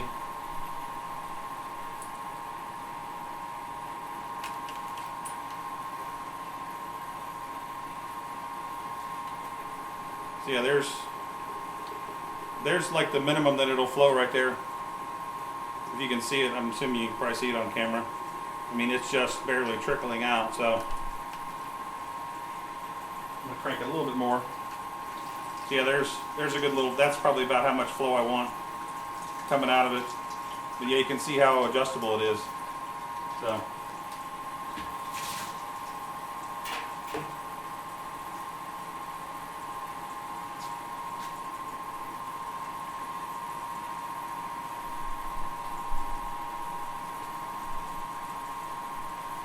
Oh, yeah. You know, when I was making a calculator for, there's a discussion there about the Fahrenheit and ounces and all that stuff.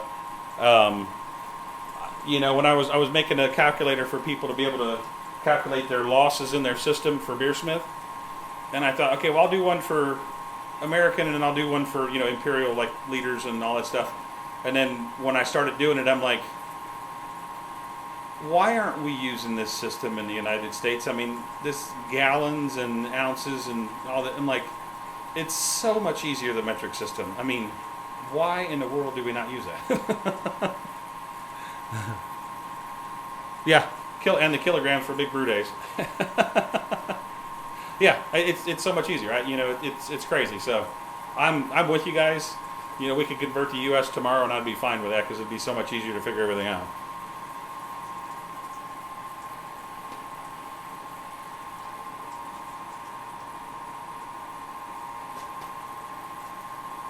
So yeah, this valve is really adjustable.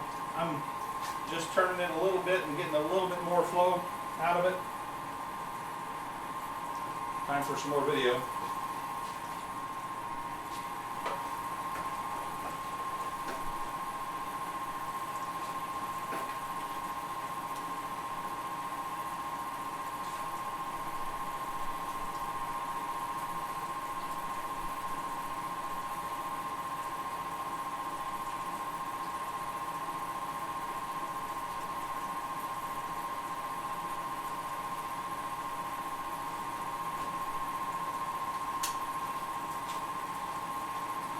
All right.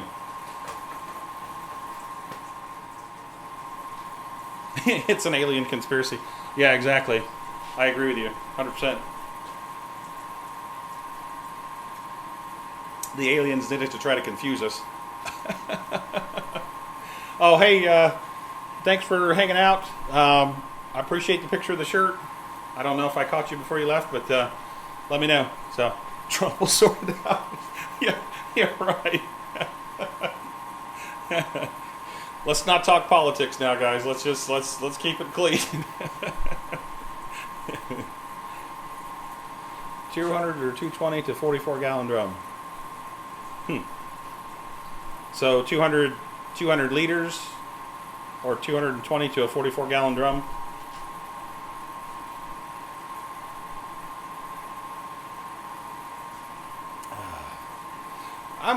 Because nobody has responded on the Facebook. I'm going to kill that post. I'm going to kill that live stream.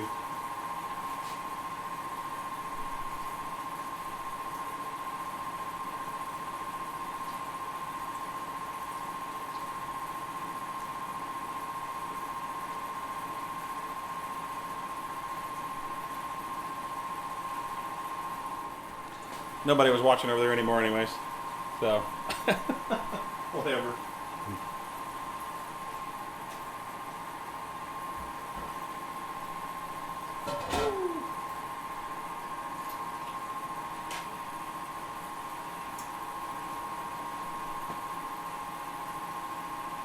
Well, it sure is cloudy. I'll say that much. Liters to gallons. Yeah. Yeah, I mean, it's so much easier, that's for sure. I can't even begin to tell you how much easier it is. I wish we would do that, so unreal.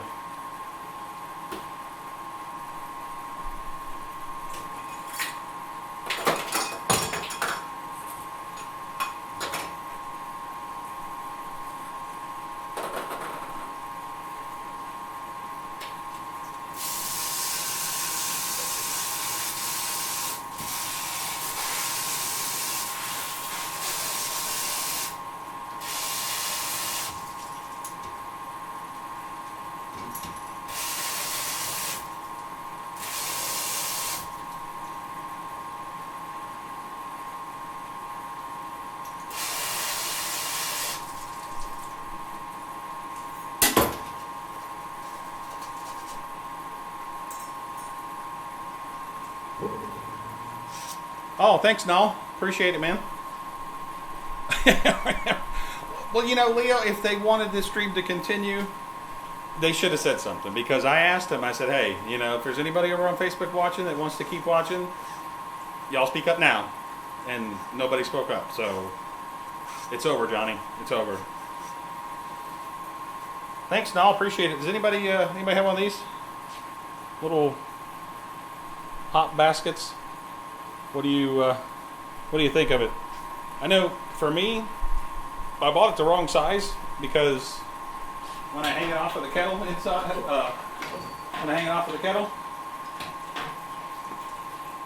if I'm doing a 5-gallon batch, it doesn't really fit. So I thought you had to be 121.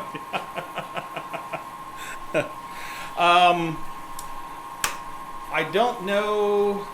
I haven't seen anything from either one of the guys in a little while. Mike is kind of on a little bit of a hiatus right now, so I don't know. I know that I know Kyle brewed on Big Brew Day, but other than that, I haven't seen anything from him. So, you know, I don't know what those guys are, what their plans are. They haven't really told me, but you know, they kind of pop in and out of the channel from time to time. So, you know.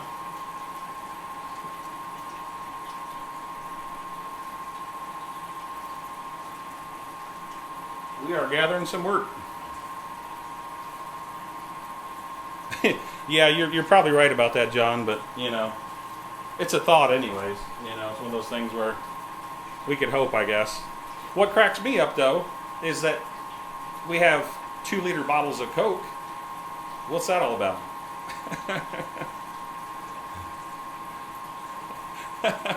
Everybody knows the Richburg's good. All right, be nice now. Be nice to the Facebook folk. They're okay. You guys are cracking me up, man.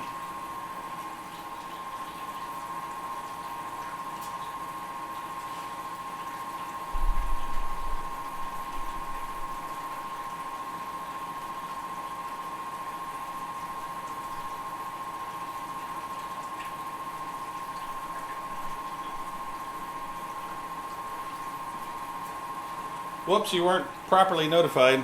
I had to go get another beer. Oh, well, whatever. Thanks for hanging out with me again today, guys. I absolutely enjoy this. I know people pop in, come and go, but it's a great time. It's a blast. Glad you guys could hang out with me. I am, like I said, I'm doing a review of the beer from Great Fermentations. I'm going to do like a brew and review. I think about doing a brew and review series where I'll brew the beer and then just kind of document fermentation and then do a tasting it, after everything's all done and kegged up and carbonated and everything, and call it the Brew and Review series. I don't know. It's a thought.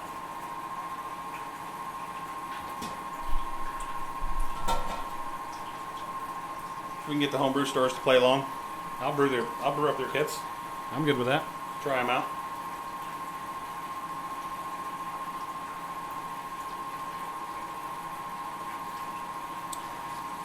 How many? I guess that's a good question. How many, if anybody's watching that does, how many of you guys buy kits? Do you buy kits from places, or do you come up with your own recipe, or do you use a book like whatever? I can't remember the name of the book now, but Legendary Beers or whatever. Or what do you guys? How do you guys do it? Do you use a software to come up with your own beers, or clone beers, or what do you guys do? I know Leo. He probably just throws all caution to the wind, I'll tell you this much right now, Leo. If I boil over 5 gallons in a 20-gallon pot, somebody better take it away from me. That's all I can tell you, because that would be really dumb. Not that it's beyond me, but it would be really dumb.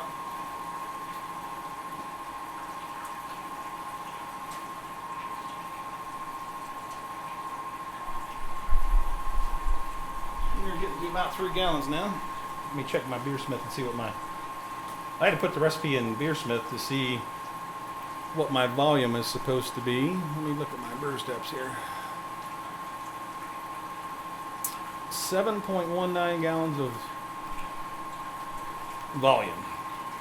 It seemed like an awful lot, but with my boil off and everything like that, it probably sounds about right.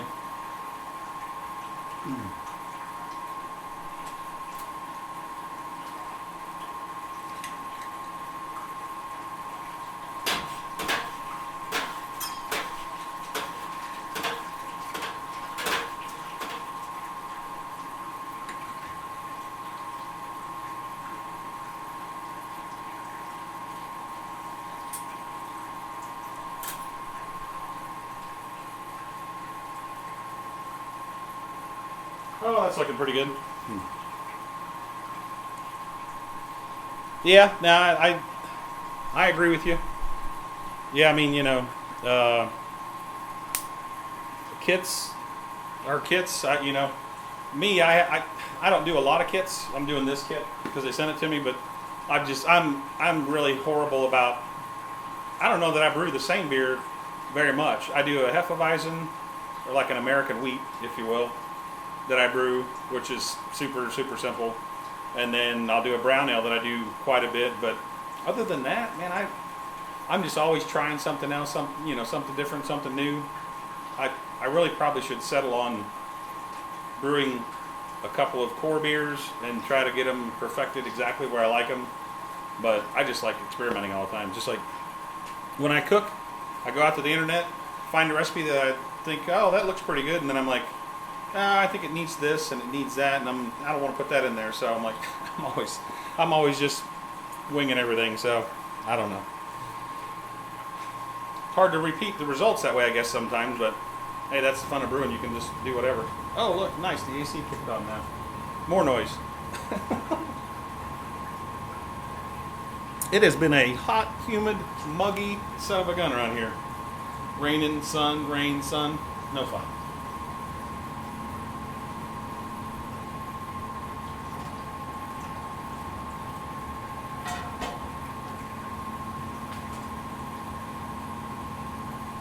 That is pretty cloudy for sure.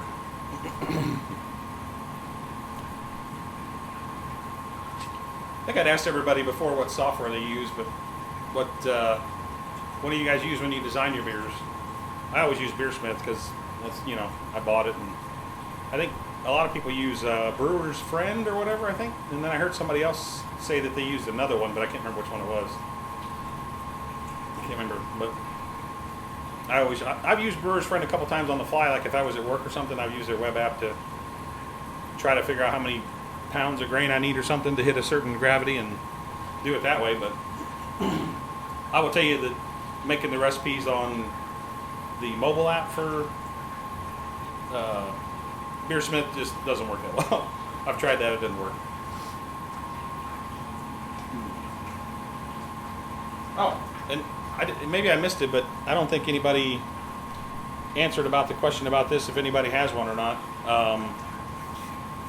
I do like it for like wheat beers and stuff like that, where I can put the orange peel and all that stuff in there when I do those. That way it just doesn't get all in all the fermenter and everything. But like I said, for a 5-gallon batch, you can't hang it on the side, but I can set it on the bottom, which is not a big deal. So I mean, when I set it on the bottom, it comes all the way up to about 9.5 gallons. So it works that way. I think I'll probably use it today for this one.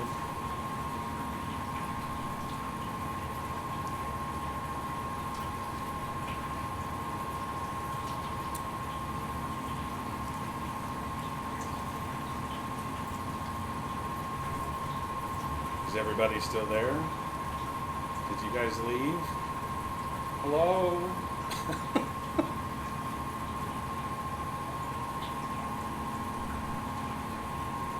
Yeah, we're at 3 gallons now.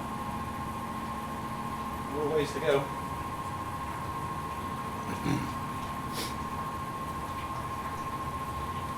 How many of you guys have ever had to dump a beer?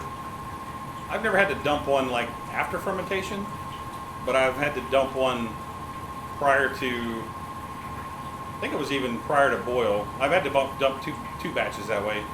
One of them, when I first started using a rims tube, I scorched the crap out of the wort somehow. I can't even remember how I did it. I was just so pissed off. And I had to dump that batch because it was just, I don't know if any of you guys have ever smelled scorched wort or tasted scorched wort. It is probably one of the nastiest things that you've ever smelled or tasted, because it's like burnt, it's almost like burnt bread. I don't know, it's not good. And then the other one was, I put the wrong additive in. I can't remember what it was. I think I was going to put some, cheers, John. I put the wrong additive. I think I was supposed to put in some gypsum or some brewing salts or something like that. I can't remember what it was, but I dumped the wrong thing in, and it tasted like salt. It was nasty. Ah, pushing the little one around in her trolley. Okay, I got you. Yeah, absolutely, Kevin. Absolutely. TV. Okay. So how many? I like to watch YouTube myself on my TV, on my smart TV. I like the big screen aspect of it. How do you guys watch most? I see most people, if I look at my analytics, most people watch on computer.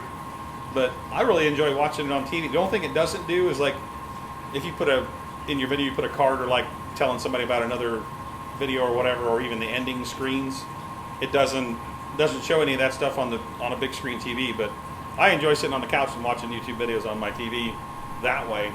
How do you guys do it? Mobile phone, computer, what?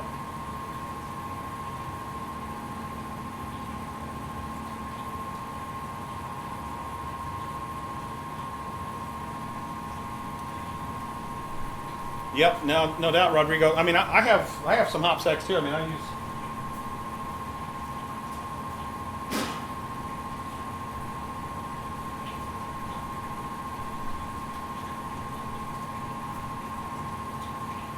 Somewhere over there, I have some.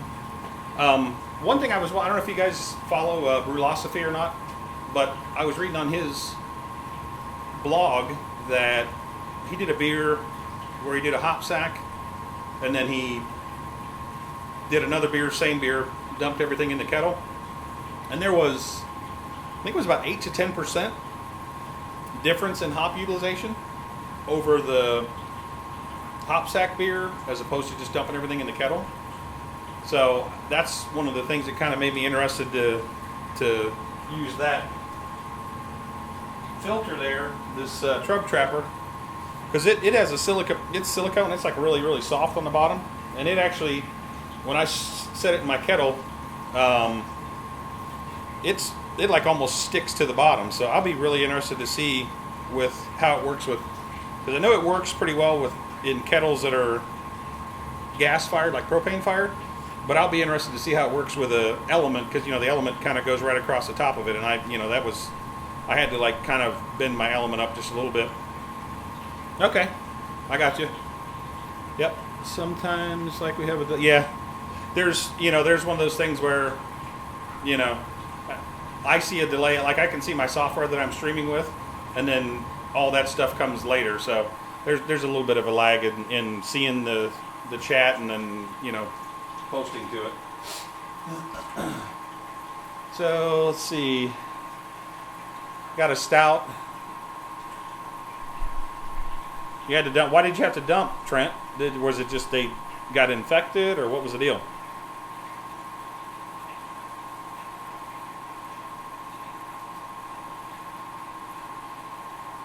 Yeah. Cool, no? TV, phone, laptop. Yep. I'm always consuming on the TV myself. Yeah, I don't think I've never had any trouble with diacetyl that I know of. But most of the time my fermentation just go low and slow. I used to in my early days. I'd try to, push the envelope and ferment as high a temperature as I possibly could and all that stuff to try to get everything done as quickly as possible. But nowadays it's like I kind of follow the relax, don't worry, have a homebrew method. And in my basement, everything ferments pretty low and slow.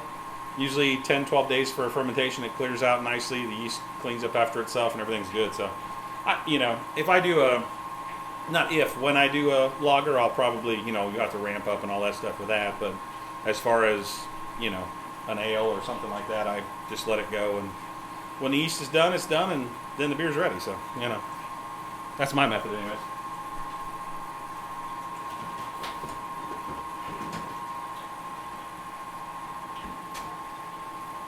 All right, we are getting down to it here.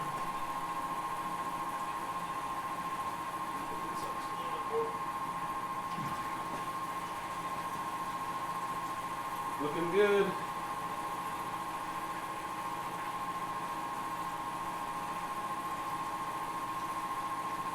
About 3 more gallons to go.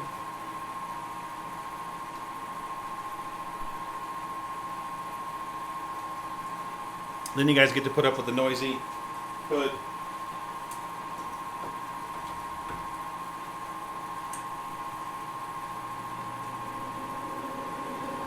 It's noisy.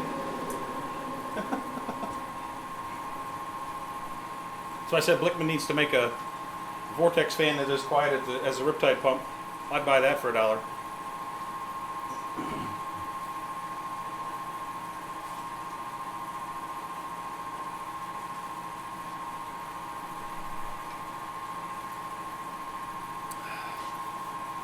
So, Rodrigo, do you guys have trouble with, I know it's pretty warm down in Brazil. How do you guys control your fermentation temperatures down there? I know I've read some stuff on forums where it's pretty warm down there, and people have some trouble with fermentation temperatures. How do you deal with that down there? Or is it an issue for you, I guess, would be my question. And if so, how do you deal with it?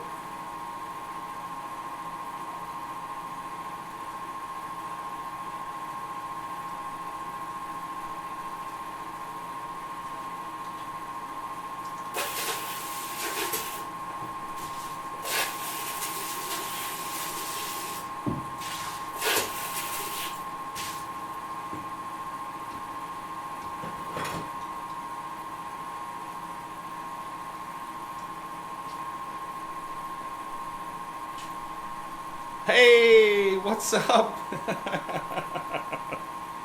You finally caught up with me. Awesome. I've been watching some of your stuff, Thrash Metal.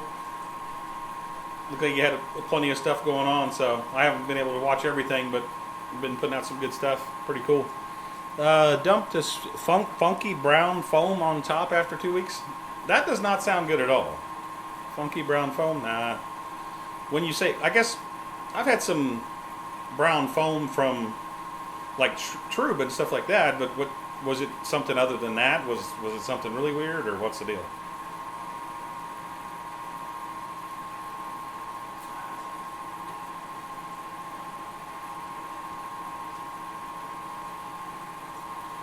I suppose you probably saw by the title Thrash Metal that I'm doing a Hippie Farm Lemon Lavender Saison today.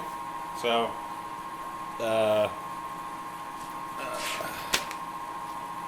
9.5 pounds of 2-row, 1.5 pounds of white wheat, ounce of Willamette for bittering, ounce of Hallertau at 15 minutes, and then lemon peel and lavender added 5 minutes from the end of the boil, and then ferment with some Bell Saison yeast.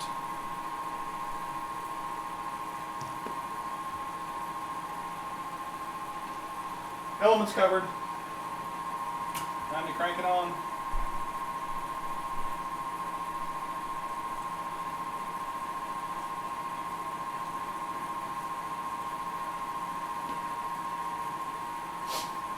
Get ready for the boil over, Leo. Ooh. Wow. Yeah, that doesn't sound good at all. Hey, no problem, Leo. I know you're there. San Paulo. Okay, fridge is okay. I got you. Cool. Yeah, that's definitely a way to do it for sure. Tasted rotten. Yeah, I haven't had that problem, thank goodness. So, yeah, I'm doing I'm doing this beer as part of a review on a kit from Great Fermentations, and I've never really been a big Saison drinker, but something I wanted to do this year was try to expand my brewing horizons. And, you know, I'm stout, porter, IPA, wheat beer, that kind of thing. So I wanted to try to expand my horizons this year and kind of think outside the box and brew some other stuff. And so whenever they said, hey, we'd like to send this to you and see what you think about it and share it with your viewers and everything, I thought, you know what? That is exactly what I needed to get me off my rear and try something new. maybe.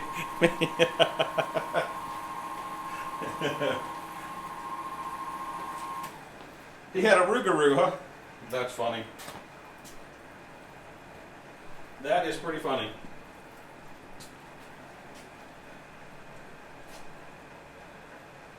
Oh, look. Can't even hear the pump again. It is so quiet. Something else that they did too to, I think, help make the pump quiet, or maybe it's just for slip reasons, but it actually has rubber feet on the bottom. And one of the things that I did, and you can do this in your own brewery, this is like a little tip. I found some rubber washers at like Home Depot, and actually sandwiched those rubber washers in between the pump base and the shelf that the pump sits on.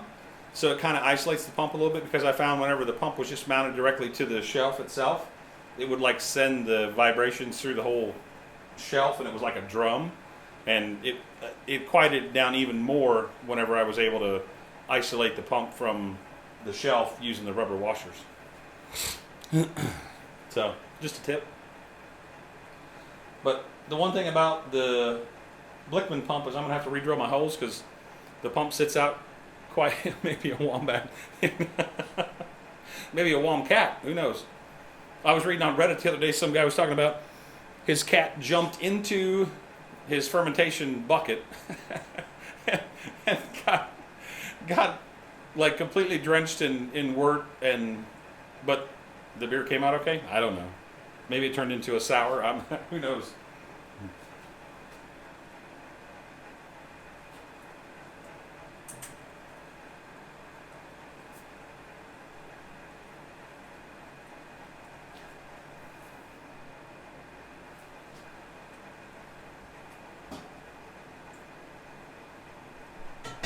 Ooh, lots of protein in there for sure. Julia Gillard. Who's that? Is that who I was talking about?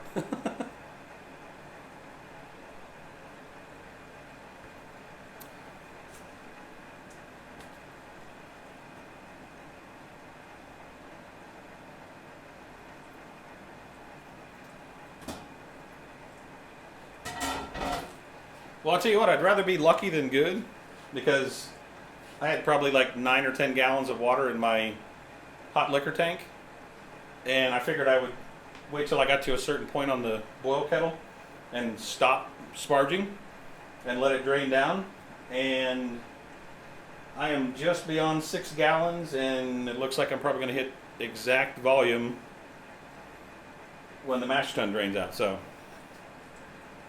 you guys are good luck charms. That's awesome. I knew there was a reason why I went live today.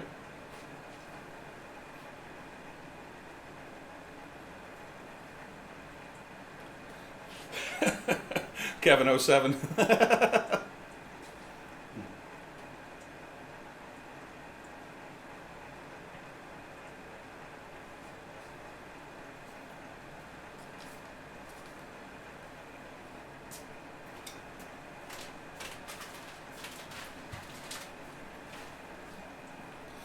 How about lavender flowers? Does anybody ever put lavender flowers in their beer? I don't know. This kit calls for it, so it'll be interesting. I wonder if that subdues the wet horse blanket flavor / smell. I had one the other day from Jackie O's, a brewery down in Athens, I think it is. One of our local craft breweries. It was actually good. Bob's a beer lover. 11 seconds. I must be in the dark because you guys, I don't know. I'm not getting the jokes today apparently. So I'm glad you guys are.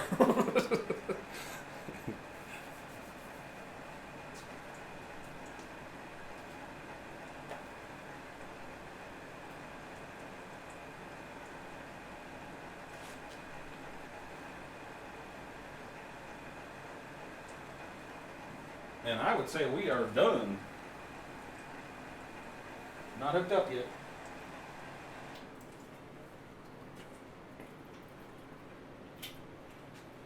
Alrighty.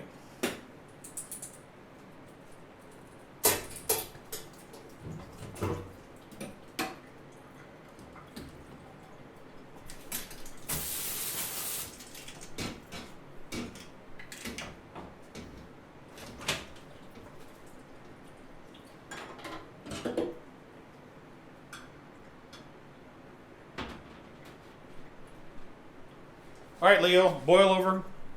Coming up.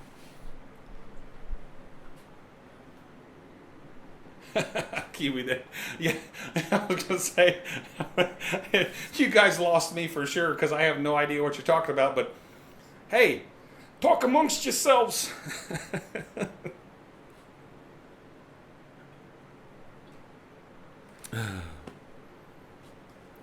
Leo the translator. Now, wait a minute. All the pictures I've seen of Leo, he's bald-headed. I haven't seen him wearing a wig or anything. Or, wait a minute. What are you talking about?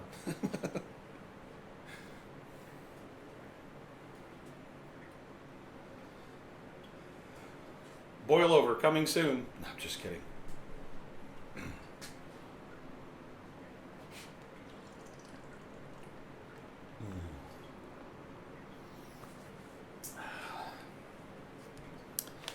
Got the old Willamette ready.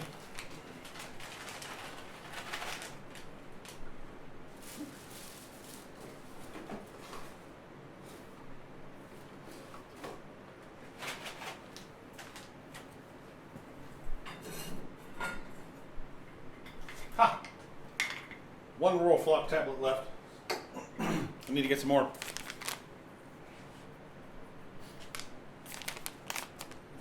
I know what that was.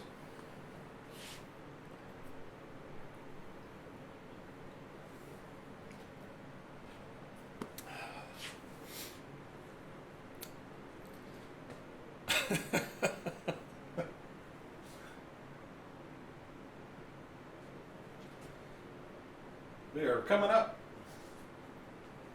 161 degrees. I like it. All right. Time to empty the mash tun.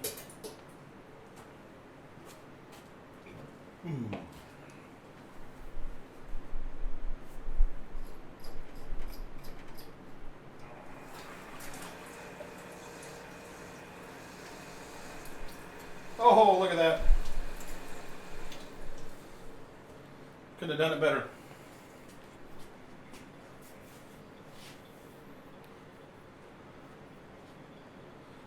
Yeah, no kidding. I think I'll do that. Good call, Trent.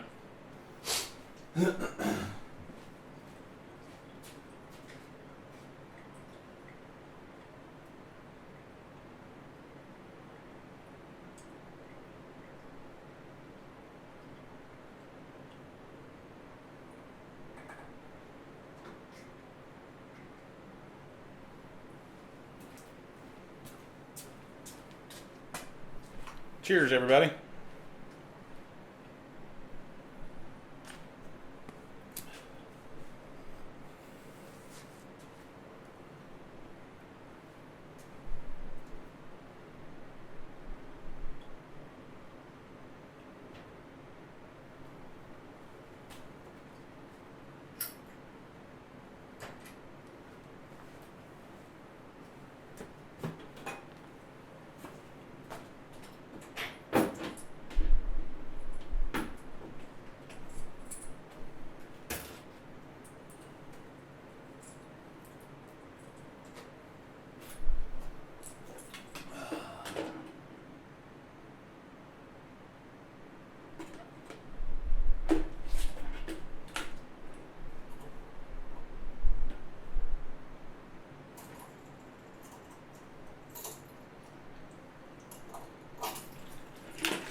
So, Thrash Metal, are you still out there? Actually, I'm in Ohio, Thrash Metal. So, I was going to say, Thrash Metal, your fermenters should be pretty full by now, aren't they? What's on tap for you next?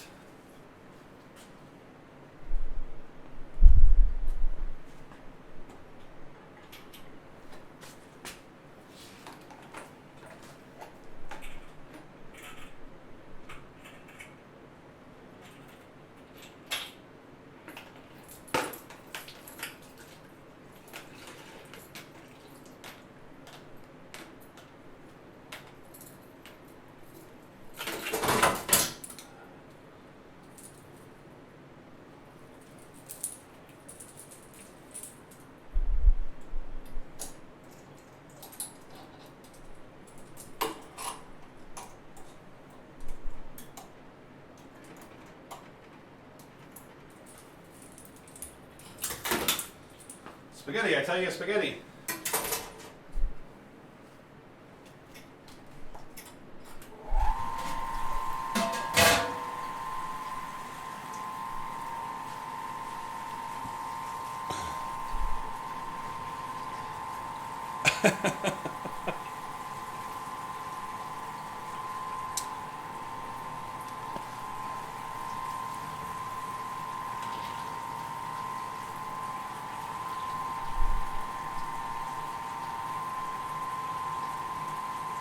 Oh, it's getting there. Your boil over's coming, Leo. It's on its way.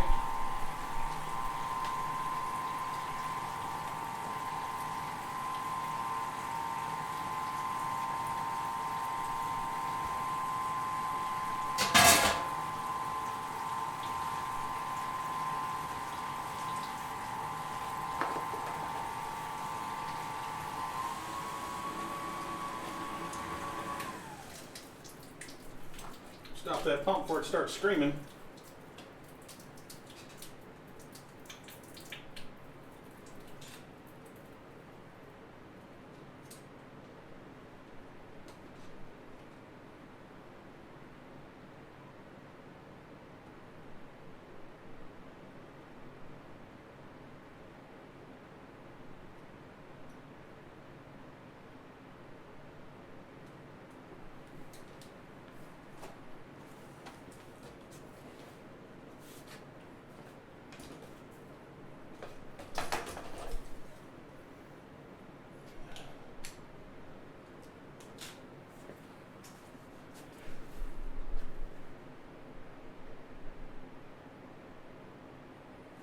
Ooh, that sounds good. 2-row Crystal 40 and some lime zest. Awesome. This might seem out of the way. Hey, Andressa Martins. Cheers. Thanks for stopping by. Appreciate it. So yeah, you might try that same beer with the lime zest and everything. And I don't know if you're into stuff with a little heat on it, but I have really been. We did that review of the Halalima, hard to say, the jalapeno lime beer, and that was actually phenomenal. And I find myself ordering it when I go out when it's on tap right now. It's really good. Yes, actually, most all of my pots, Kevin, are different sizes. So the hot liquor tank is 15 gallons. The mash tun is 20 gallons. And then I think the boil kettle is about 20 and a half gallons. I started out originally when I built my system with 2 of the King Cooker 15-gallon kettles because they were like the cheapest thing I could find on Amazon. They don't even sell them on there anymore. They were so cheap. Super thin wall. I did a whole episode in one of my, I think my Herms build series, my electric brewing series. You can see how flimsy, I mean, it's like, they are a thin wall. I mean, look at how flimsy that is, which it doesn't leak, but you know, it's one of those things where it's very thin wall. And shortly after, I found that I was having issues with boil over because to do like a 10-gallon batch, I needed like 13 or 14 gallons, and it was like right here on my boil kettle. And it was, I mean, cycle the element on, cycle it on, cycle it off, cycle it on. And it was a pain to try to keep it from boiling over. So that was when I switched up to the Bayou Classic 20-gallon. And it doesn't totally prevent boilovers, as Leo will attest to, but it is much easier. So, you know. So yes, they're all different sizes. I would like to upgrade the hot liquor tank just because of how flimsy it is. I mean, it's one of those things I actually had to make a. I'll show you.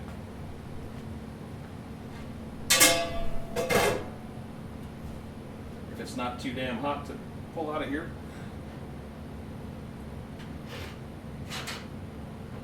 It is. Oh, geez. Too hot. Sorry, I'll show you later. The Herms coil really pulls on the side of the kettles.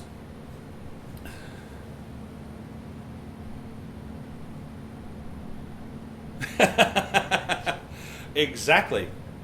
Oh, no, Leo, I have never, you know, I hear all these people talking about boilovers and how, you know, it really makes like this huge mess, and it's like, it's really a pain. And I don't, you know, I don't know. It's one of those things where, you know, if I ever had one, I would probably be really upset about it, but, you know, knock on wood.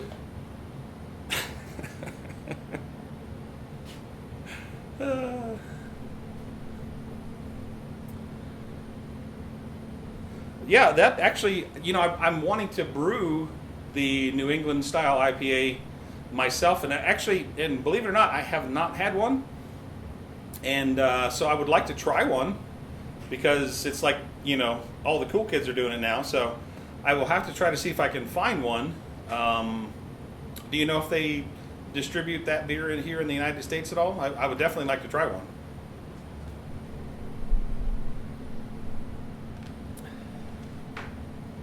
Now, Kevin, what is the fun in using firm cap if you don't have boilovers? I mean, come on, right? See, like, I mean, this is boiling now, actually.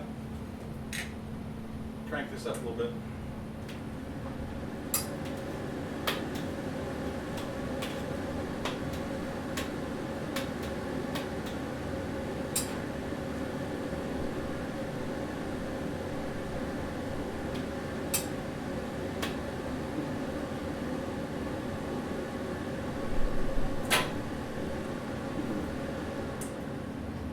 Yeah, you're right, Leo. Yeah, Kevin, if you want a good laugh, go to the Fat Tire Clone Live Brew Day. It's in the video list. And I think about I'm almost going to say 4 hours and 15 minutes or something like that. I actually have a link to it, I think, in the description of the video. There's a great video. It's a great segment of the video. Yeah. Yes, it was in her email server, and it just disappeared. So I don't know. So I'm standing here and I'm talking about my counterflow chiller, and we're having a good time. And Kelly's standing right there, and our daughter comes to the stairs with a pizza. Kelly walks that way. I'm talking. Huge boilover. So it was fun. It made for great TV.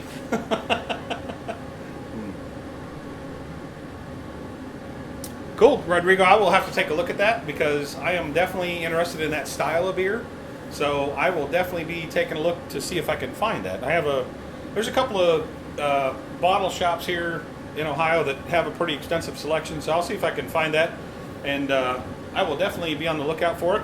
And we may just we've been doing Ohio reviews, but I think we can always expand out beyond that a little bit. We did that Imperial Mexican biscotti cake break by Evil South and or Evil Twin, and I can't remember who the other brewer was. I don't know. I can't remember. So, but it was a good beer. Oh well. Need to turn the element down just a little bit.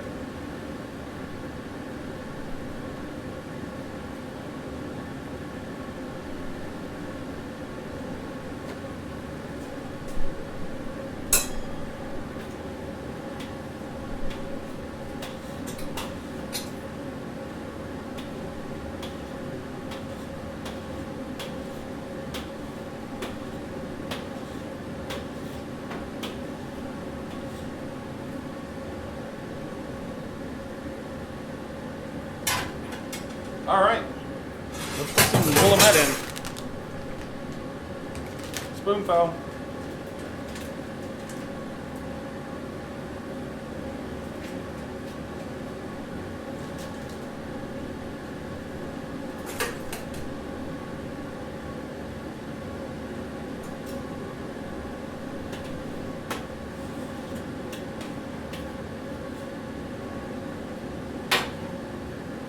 It might not be. Cheers, Trent. Have a drink, buddy. It might not be the fanciest hop ever, but I'll tell you, I really like the smell of Willamette. It is awesome. Absolutely. Just has a nice, spicy, earthy kind of flavor to it, and I love it in brown ales and a few other beers, but man, it smells really good. Got to talk to YouTube about getting smell-o-vision so I can put a sensor over here so you guys can smell it coming out of the TV.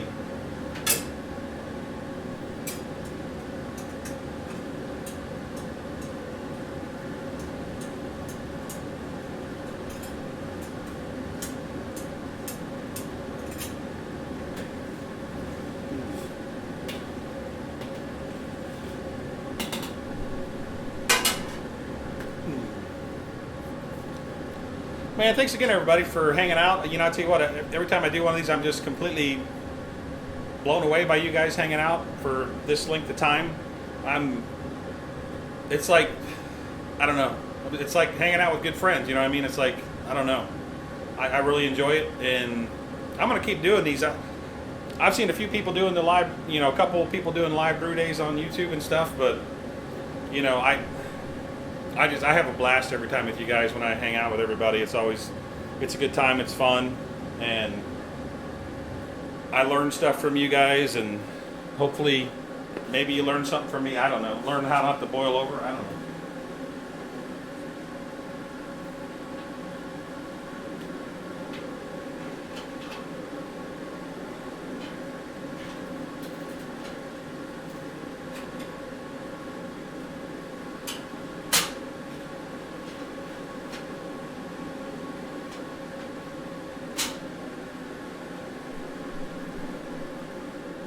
It is beer o'clock somewhere 24/7. Exactly, that's what I always say. It's beer o'clock. It's beer 30 somewhere, for sure.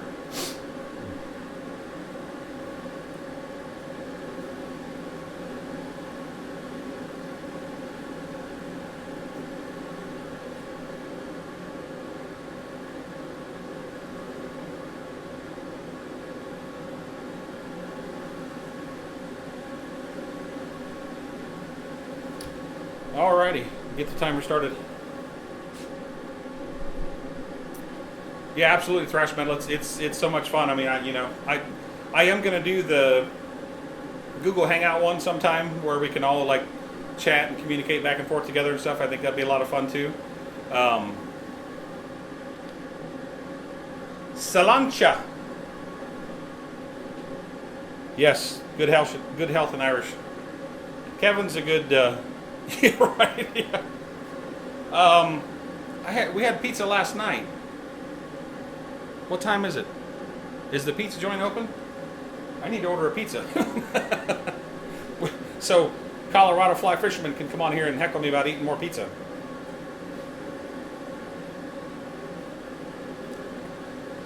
My lovely wife did just serve me breakfast a little bit ago before I went live, so I'm still pretty good from that, but pizza might be in order shortly.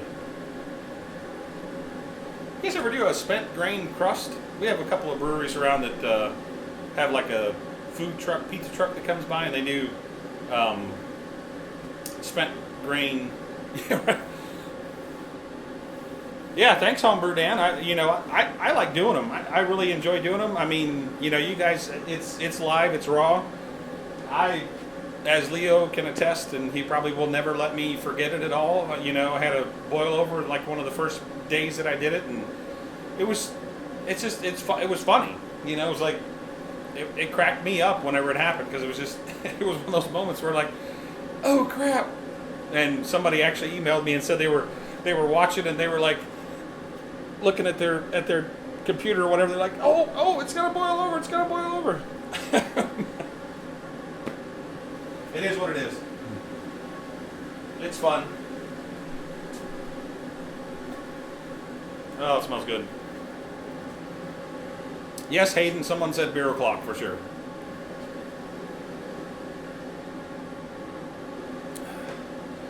Dan at Homebrew Dan, are you brewing this weekend at all? What are you brewing?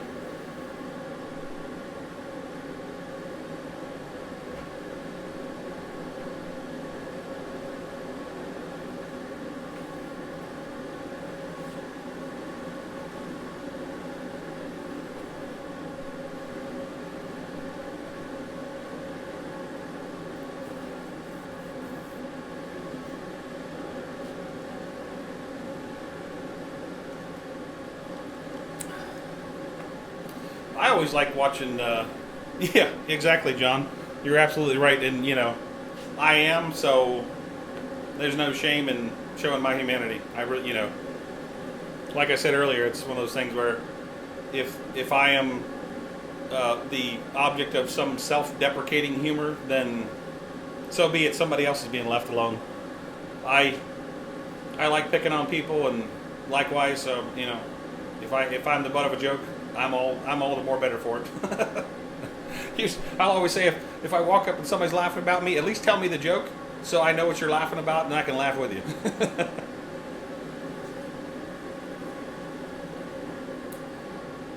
Probably should clean out the mash tun.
So one of the other things that I will give her a high five for you there, Thrash Metal. She's relegated to chores today, or at least that's what she said.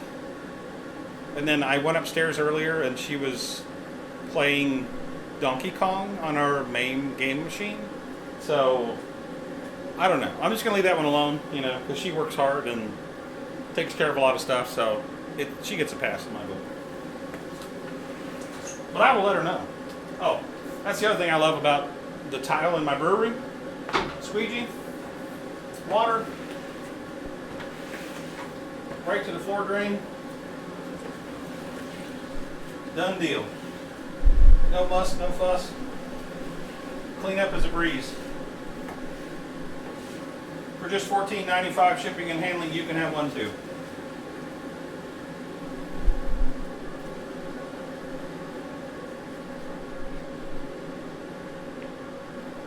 On this video today, they gave a thumbs down. Who knows, man?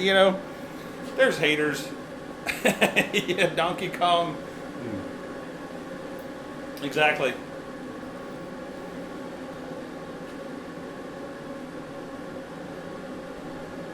You know what? If they gave me a thumbs down, at least I irritated them enough to give a thumbs down. So I'm okay with that. It's some kind of interaction. As a matter of fact, the other day, I got a comment from somebody on Reddit, and it was actually a really cool thing because they told me that they generally checked out whenever they watched my videos, and I was really curious about why that was. And so I contacted the guy and I said, hey, what's the deal? Can you tell me why? Because I always want to try to improve in my videos and whatever I'm doing. So he gave me some feedback and told me what he thought, and honestly, he was pretty right on about some of the stuff, and so I'm like, okay, cool, I'll work on that. So I enjoy feedback, negative, positive, whatever. So for one of those things where if somebody has some feedback, I'll take a look at it. If it's negative, I'll be like, okay, is there some merit to it? If there's not, then I'll just be like, they're a hater. If there is some merit to it, I'll be like, you know what, I can improve in that area, and I will try. So you know what, I appreciate any kind of feedback.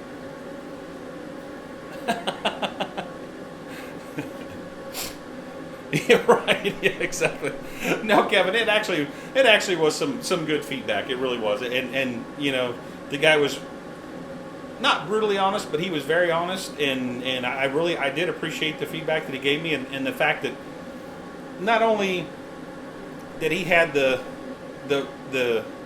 intestinal fortitude, let's say, I would say another part of the anatomy, but he had the intestinal fortitude to comment in a semi-negative fashion, and then when I contacted him, he actually gave me feedback. I really appreciated that. So it was one of those things where, I didn't, after contacting the guy and having a conversation with him, I didn't think he was being malicious. I think it was actually like a compliment in a way that he said he watched the Riptide review video all the way through, whereas some other videos he hadn't watched all the way through. So, it's one of those things where I appreciate feedback from people. I appreciate you guys watching, but I appreciate people that go, hey, you can do this better or that better. I always feel like I can improve, so I don't have a problem with that at all.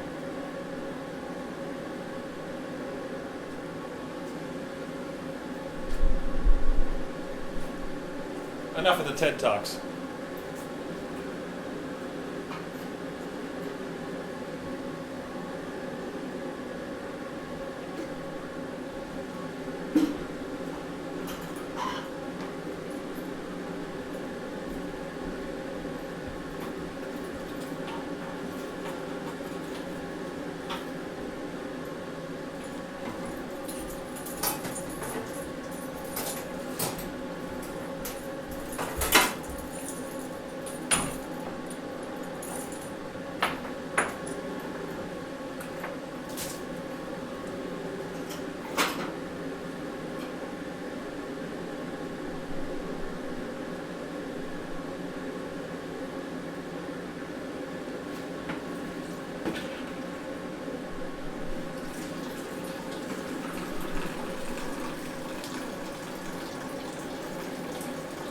Yeah, Kevin, I appreciate, I really appreciate that. But, like I said, I feel like I could do better sometimes. And it's almost like to my detriment sometimes, because I'll do something and I'm just like, if you guys could see some of the videos that I do and like the edits and how many times I stop and start and all that kind of stuff, I'm like, you know what? It's like, I'm kind of a perfectionist at heart sometimes. It kind of bugs me, and, it's like, but at the end of the day, I'm like, okay, you know what? The video's good. Put it out there. So, but that's my own. I'm my own worst enemy sometimes, but I still enjoy doing it no matter what.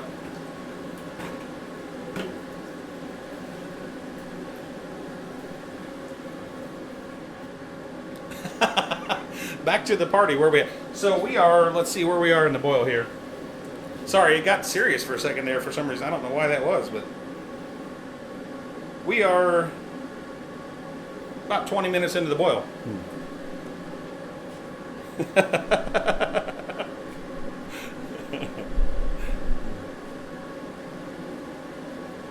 And it is looking mighty fine.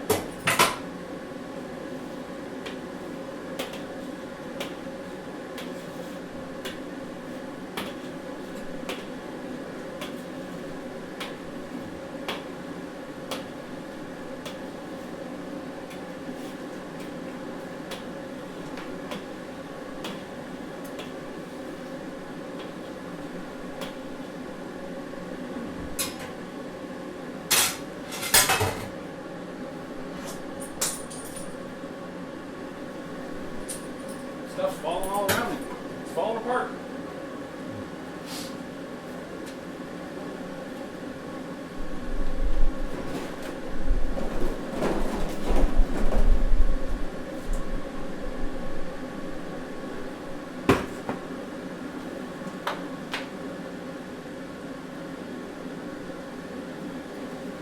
Pardon me for just a second, it's going to be loud.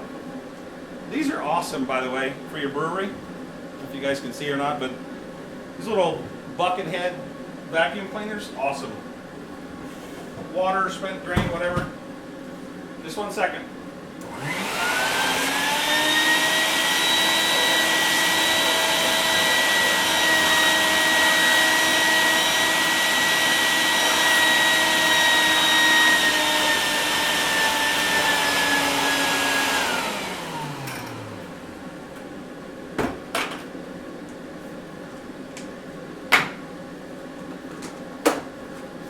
Like $20, and woo, nice raspberry Berliner Weiss.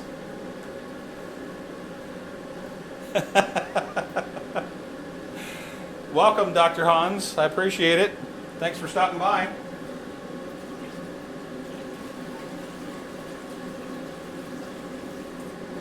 I love a floor drain. If you don't have one in your brewery, get one.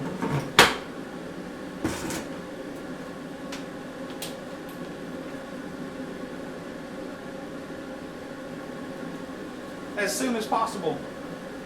They're awesome.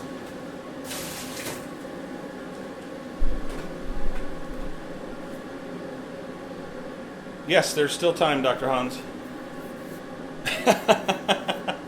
Yeah, that is true. And I don't know how many of you guys watch our beer reviews or not, but from time to time, believe it or not, there are some bloopers that take place in the beer reviews. And if you watch all the way to the end, past the end on several of them, you will be rewarded with a blooper on the end of the video. Such as this last one that we did. There's a blooper on the end of that. So it's always fun. Some of them have multiple bloopers, believe it or not. So there definitely are some bloopers. So you're right, though. I need to do like a whole outtakes video and do that for sure. Hayden Williams, you are 100% correct. I thought up to the point that I put the floor drain in, that having a sink in my brewery was the best thing, because I was brewing out in the garage, and it just so happened in my house, the way everything runs, the sewage pipe and the drain pipes all run like right next to the garage, and as do the feed lines for the cold and hot water. and I was able to just like punch right through the garage wall and put in a sink out there. I thought that was like the cat's meow until I did this and put in the floor drain. Awesome stuff. Kelly was not so enthusiastic about it initially because I told her I'm going to take a saw with a masonry blade on it and cut the slab, and then I'm going to take a jackhammer and I'm jackhammering up the slab in the basement. And she's like, oh my God, you're going to make our house fall down. And I said, no, honey, I promise I won't make the house fall down. Yes, Hayden. Hold that thought. Refill.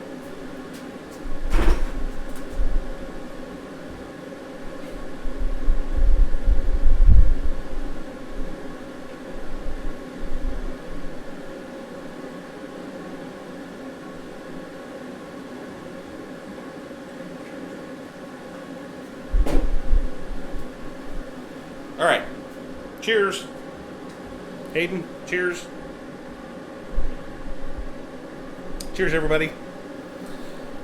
So I told her, I said, no, I won't. I promise I won't make the house fall down. I promise. So I wound up finding out, because I had when we built the house, we had a bathroom roughed in just over off camera there, just where that wall is right there, or right there.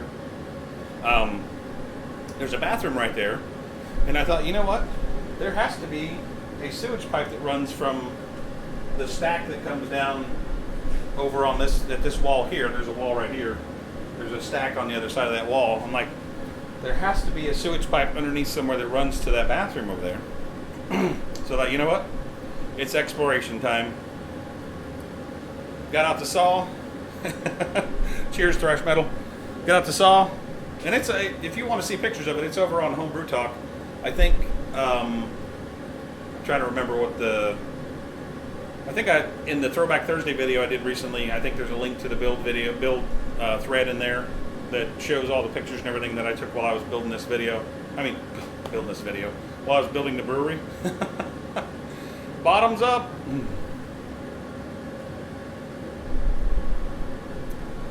Yeah, Hayden, you know what? I think a laptop would be awesome. I'm actually, when I do the brew control, I'm going to put right over here on this wall, and you guys probably can't see it real well, but let me turn the camera just a little bit.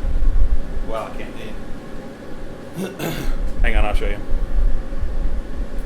Just 1 second.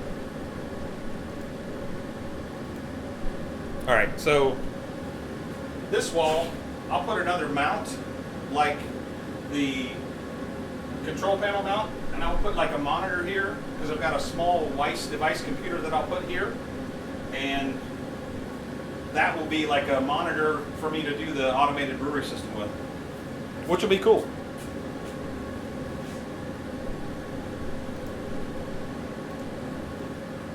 It's back. Yes, the natural drain is nice. Now, do you brew propane, Dr. Hans, or do you do electric, or what do you do?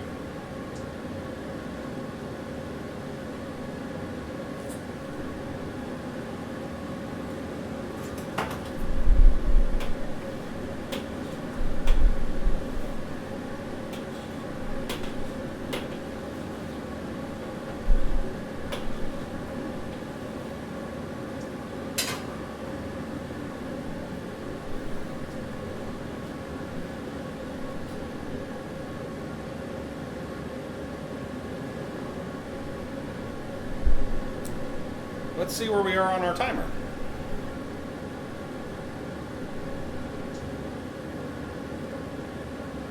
All right. About a half an hour out from our next edition, I believe. 15. Okay, no, we're 15 minutes out from our next edition. I am going to give the counterflow chiller a good old rinse. Make sure there's no nasties hiding inside of there.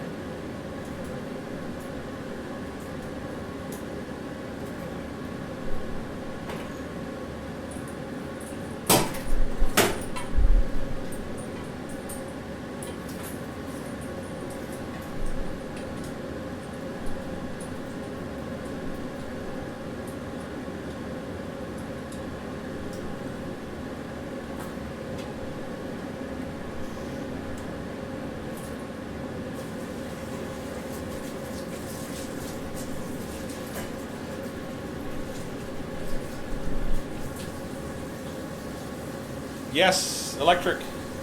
I was telling everybody earlier that, and you guys can tell me for sure if you know this or not, but I have not seen any t-shirts at all for electric brewing. Like, one of the things that I'm going to design a t-shirt, and it's going to have like a kettle, and it's going to, I want it to say like God Electric, and signify like an electric brew kettle.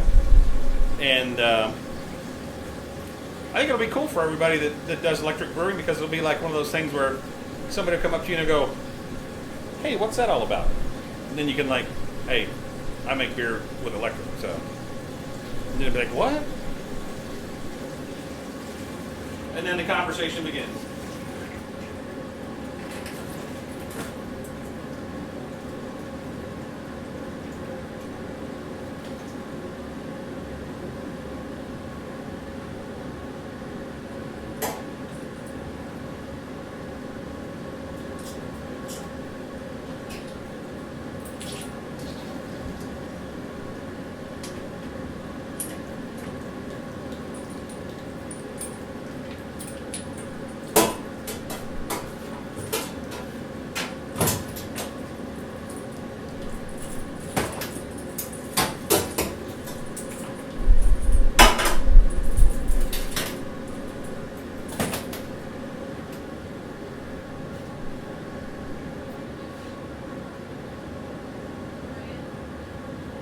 Yes, dear.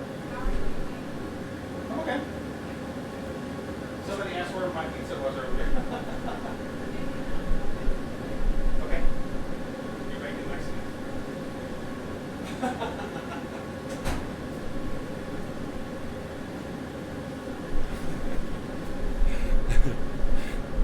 All right, John. She said that she's making a Mexican bake, not a pizza. Master, are you baking Mexicans? No, just kidding. Bad joke.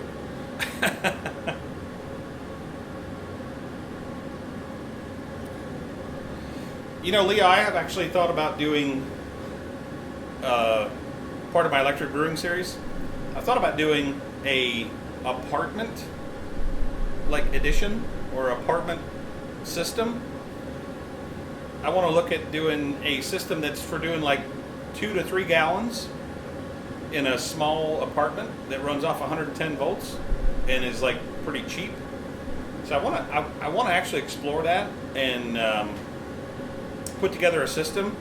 And who knows? I mean, maybe I might even do like a giveaway where somebody wins it or whatever. But I want to explore that and see how that works. I'd like, you know, maybe like if you did like a 3-gallon brew in a bag system where you start out with like, you know, 4 or 5 gallons or something like that, and did, you know, where it just figure out the boil off, where you come out with like 2.5 gallons or something like that, half of 5 gallons would be really cool.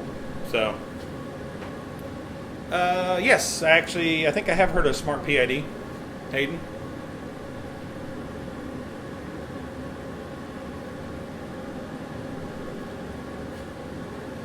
It's is it Raspberry Pi? Cool. Now that's awesome, RM Bell. So you do what do you start with volume wise? Like 6 gallons or 6.5 gallons, something like that? What do you start with?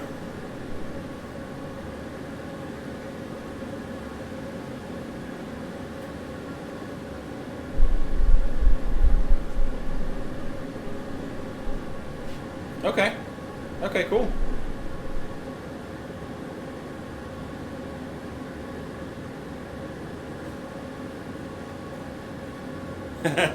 Awesome. Oh, 27 liters. Yeah, you know that, and I think that, you know, there's a lot of people that want to brew beer, but maybe in a, you know, a small apartment or whatever. I mean, I'm thinking about like, say New York, where you got like a less than 1,000 square foot apartment, and you don't have a room for a bunch of brewery stuff, but you want to make beer. Why not do like a 2.5 gallon batch, you know, system with some small fermenters? You know, like I showed those that lager project that I want to do with the fridge that I got, and there's like better bottle makes 3 gallon fermenters. I mean, that would be perfect for somebody with an apartment size situation where they could even get one of those little mini fridges and put it in their bedroom or whatever, and ferment in that, you know, with a little controller. I think it'd be awesome. there's no reason why the hobby has to be relegated to like a space like this. You could do it in a, you could do it on your countertop in your apartment and throw your fermenters in a little fridge and have a mini keg system.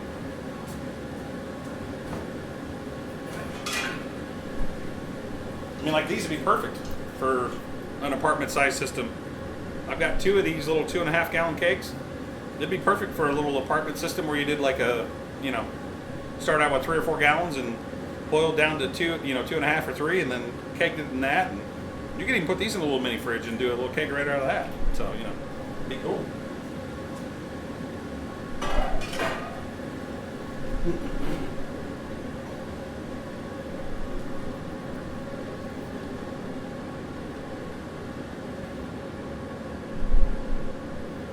Yep, and that's kind of where I'm at with this system. It's because, I mean, if you guys could see the, let me see if I can show you. I'll take a picture real quick.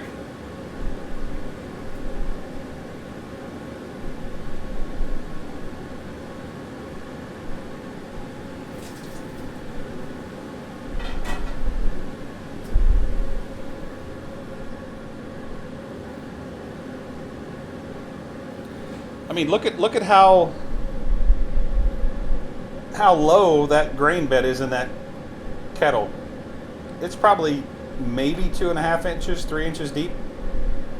So it's crazy how it's hard to do like a low gravity 5 gallon beer in this system. So I think I would like to do a system. Oh, hey Fernando, yes, I'm boiling now.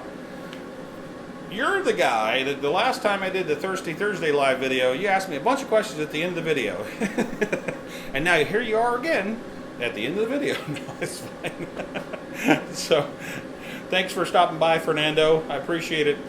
Ask away, buddy. We've got a bunch of people that do electric brewing and stuff on here, so if I can't answer your question, somebody probably can. So, ask away. Thanks for stopping by.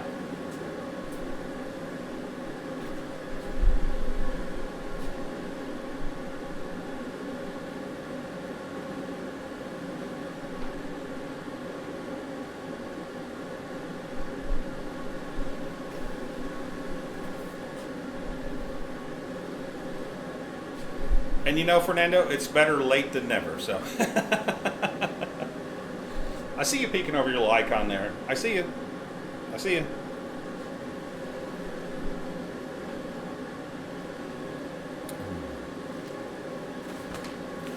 Consult my recipe sheet here. So it looks like the Hallertau and the lemon peel go in at the end of the boil. I need to grab a cup. That ain't gonna work.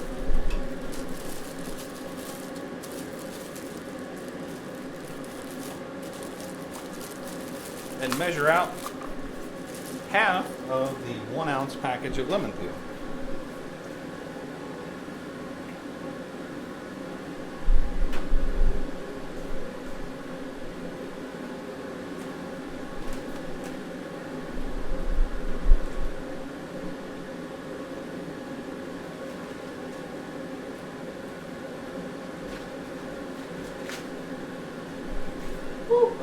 Those smell good.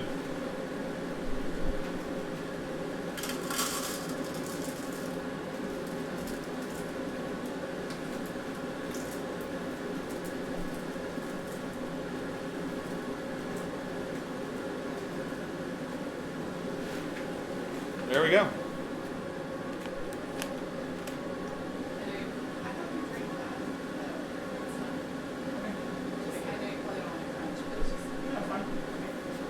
I like to hear crunch over top of the noise anyways. Thank you, hon.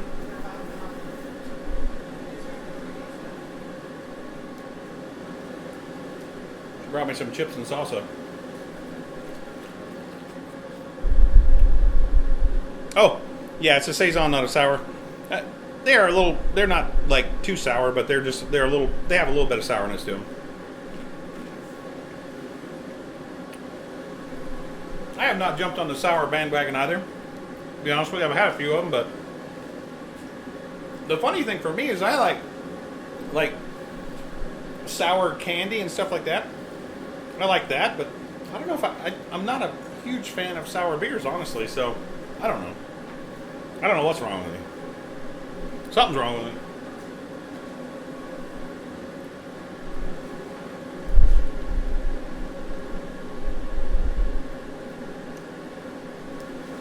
Four minutes and counting.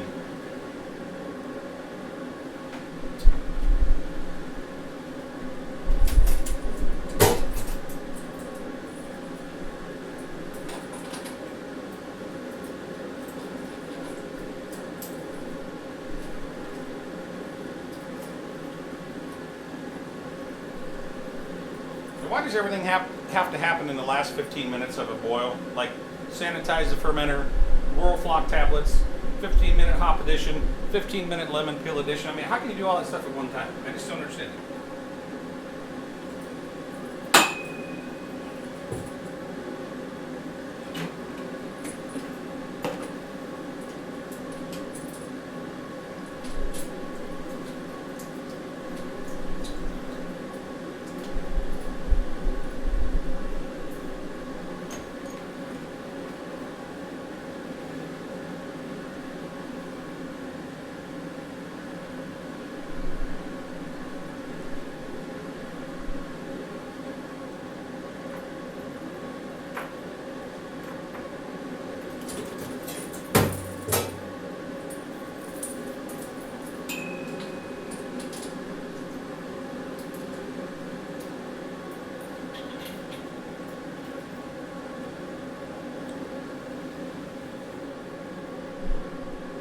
Now, see, a sour pineapple blonde would probably be pretty good because the pineapple kind of counteract a little bit of the sourness, kind of give it a little bit of balance.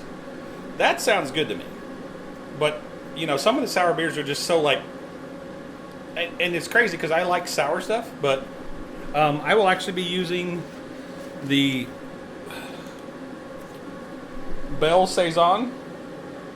It's a dry yeast. And it's from Lallemande.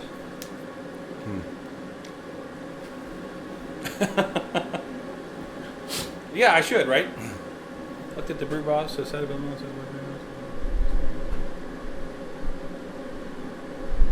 Whoa, Kevin's going electric with the ball valves and the pumps and everything. Wow. Now I'd be interested to see a video on that. The guy that actually sent me the stuff for the brew control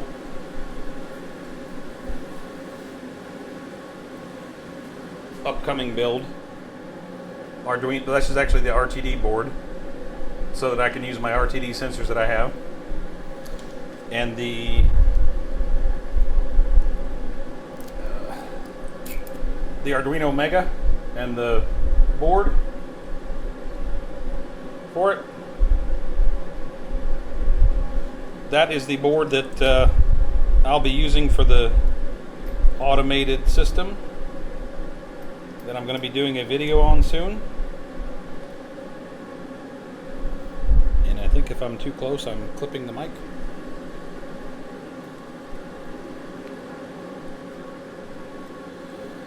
That is brew control, by the way. For you guys that if you haven't seen some of the previous videos that I talked about it in. Nope, I can't get this stupid thing back together here. I will just leave it be for right now. I don't want to bend the tab or something.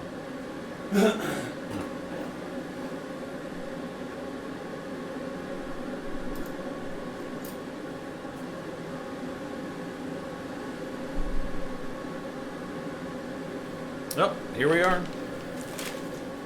15 minutes. 15 minutes. See, I could order Chinese food right now, and it would be ready before the end of the boil. They always say 15 minutes. I don't understand.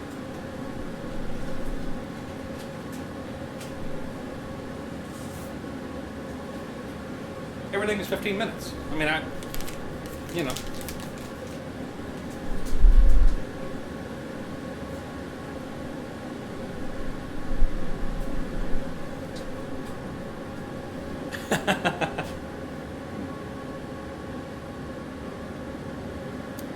Uh-oh. FA Cup.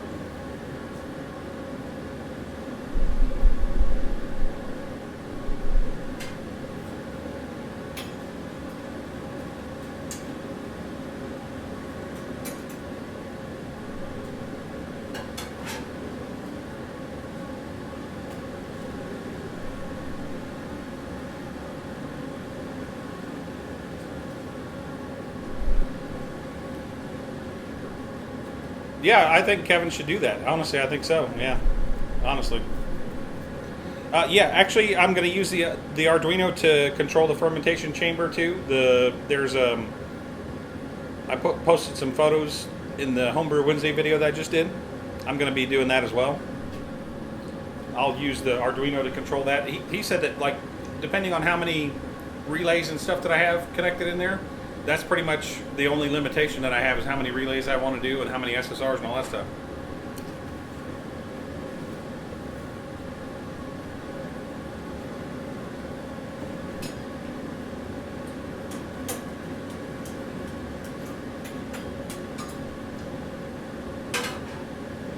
Do a video, Kevin. We want to watch. We want to see.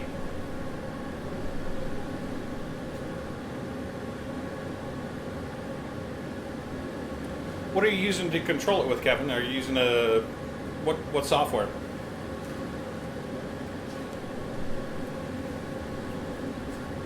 Forgot my Whirlflock tablet.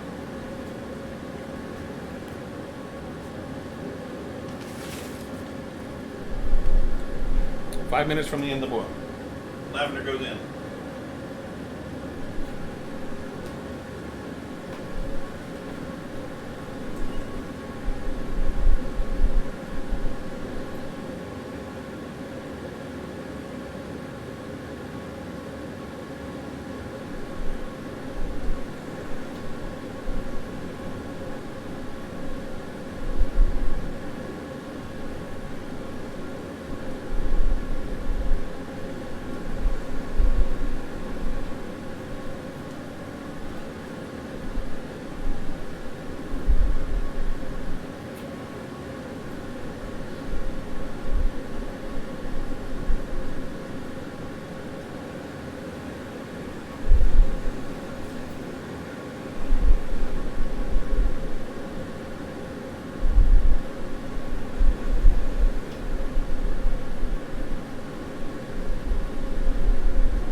Cool.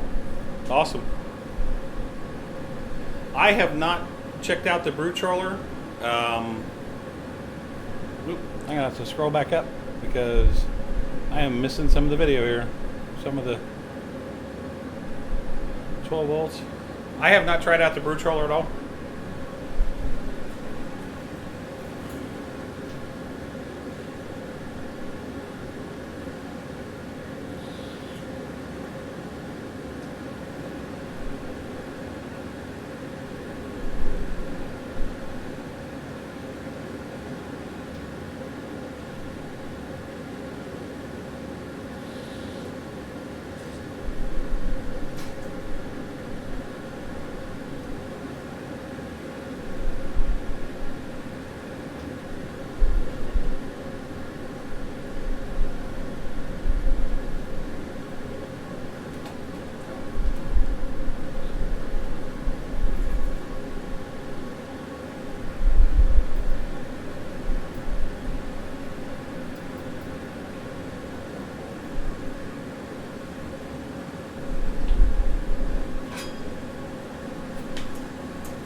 yeah, yeah. We're still going. My live streams are like marathon live streams, so.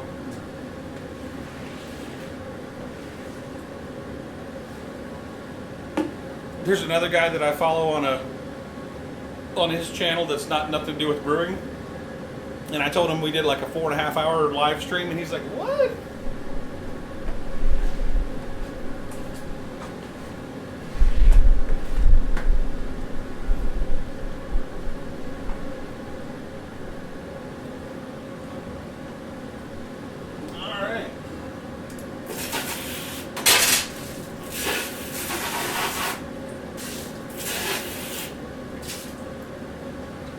Sanitize the old airlock and whatnot.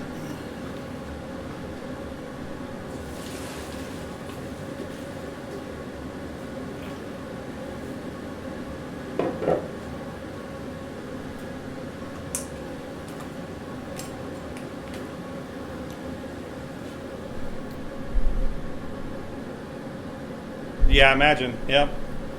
I imagine that's probably the cost is definitely the valves. Yeah, exactly. It's a start to finish live stream. It's like, this is brewing beer on an electric system. This is how long it takes. If you want to hang out and watch, here it is. I don't make you guys suffer through the cleanup generally, but you know, hey.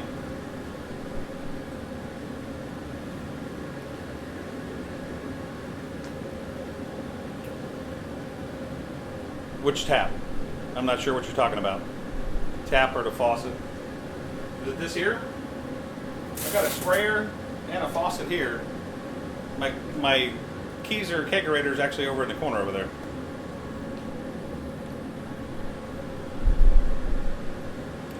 The way that I clean my pumps after the brew day is I have a Riptide pump.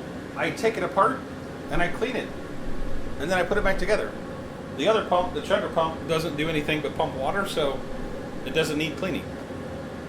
If you don't have a Riptide pump and can take it apart, you can run PBW through the whole system. I was telling everybody earlier, I have a couple, I did have before I grabbed a couple of the cam lock fittings for the Riptide pump. I will whirlpool with the pump, not for this particular video. Oh yeah, the sprayer, yep, it's awesome. I love it for cleaning stuff. And the beauty of it is, when I'm done with my brew day, it actually reaches over and I can clean out the boil kettle with it, it's phenomenal. I'm telling you, that's crazy. So I will whirlpool with the pump, not with this particular batch of beer because I'm not doing any whirlpool additions, but I will do a whirlpool to do a little bit of a chill. So I'll run a little bit of water through the counterflow chiller and actually cool the whole batch of beer down a little bit, so that whenever I put it in the fermenter, it's the right temperature, maybe just a little bit below what I want. So I will do that. Speaking of which, we should be pretty close to the time here. And the lavender is last 5 minutes to boil, so we are right on time.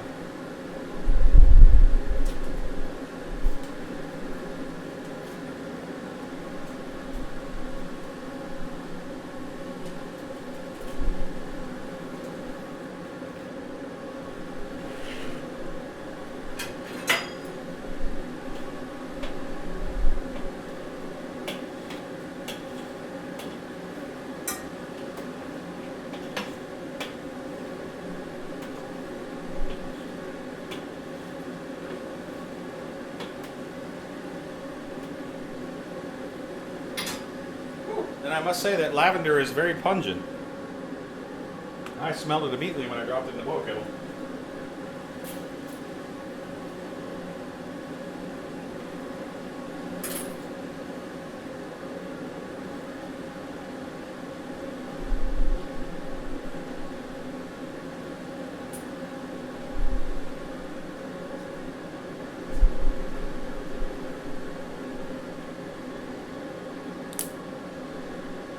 So it looks like we are right on target for gravity here. About 5.5 gallons of work. 5 more minutes left.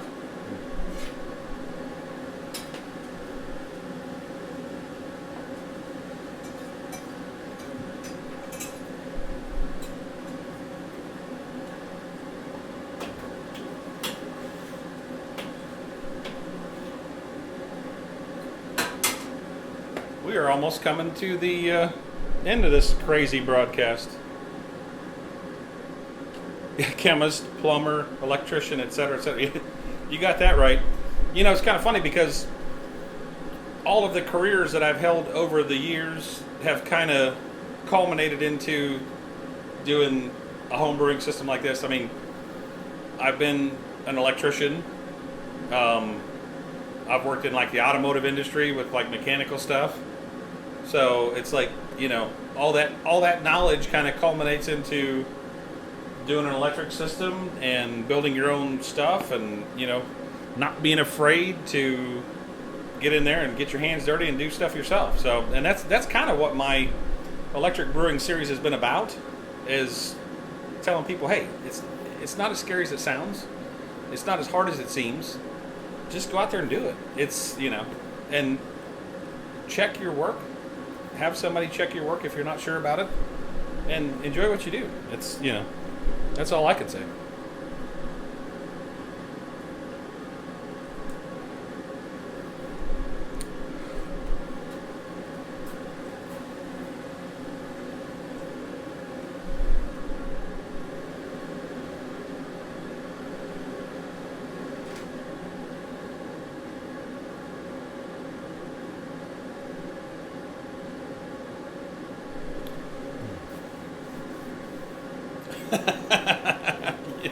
Yeah, exactly, right?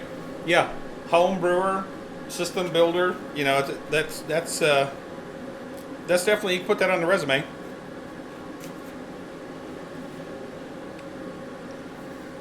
Funny thing though, I will tell you guys, throughout my brewing and professional career, it's one of those things where I try to do little things to tip people off that know what they're looking for, to see that I do home brewing and stuff. And it's really been a door opener for a lot of different things. It's kind of funny because it's definitely a common ground that people, that people that homebrew can relate to, and it's so awesome. I mean, you know, when I worked at one place, I had I think it was Yakima Valley Hops, one of their wallpapers on my computer, and it wasn't anything but just like a piece of wood with like a hop burn into it. And any ordinary person that looked at it would be like, "Oh, that's interesting." But somebody that knew what a hop looked like would look at that and go, "Oh, are you a home brewer? And then guess what? You got a common ground to talk to them on. So it's awesome.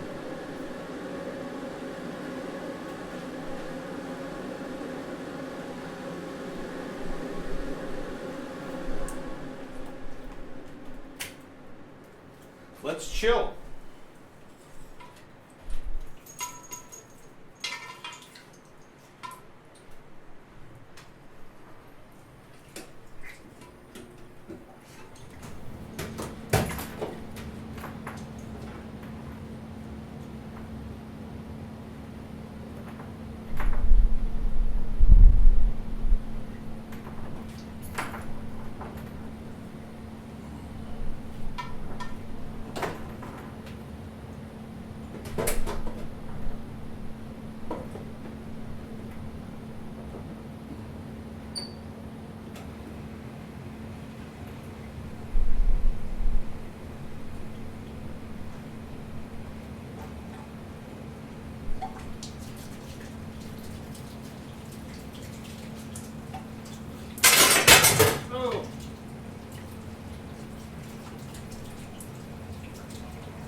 Ta-da!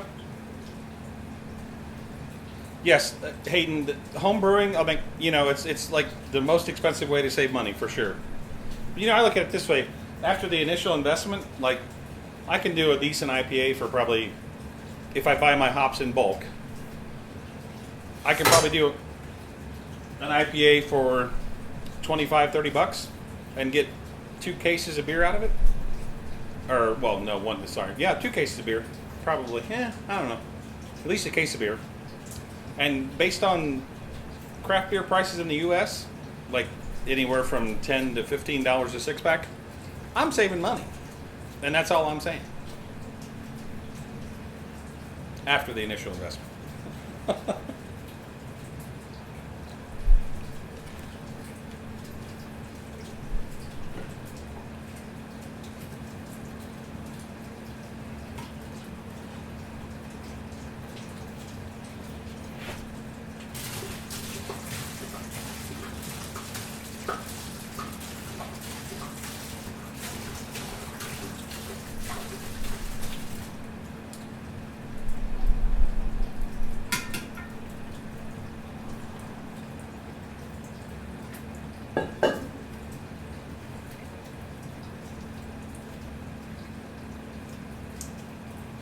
Ooh, man, that lavender actually smells pretty good. Yes, that is the best correlation ever, Leo. I mean, I have to buy a new whatever because it doesn't go with my other thing. Just like, when your wife goes, I had to buy a new pair of shoes because I don't have anything to go with this new dress that I bought. I had to have that pair of shoes. I'm like, it's black. You have 42 pairs of black shoes. Why do you need another pair? Well, it just didn't match.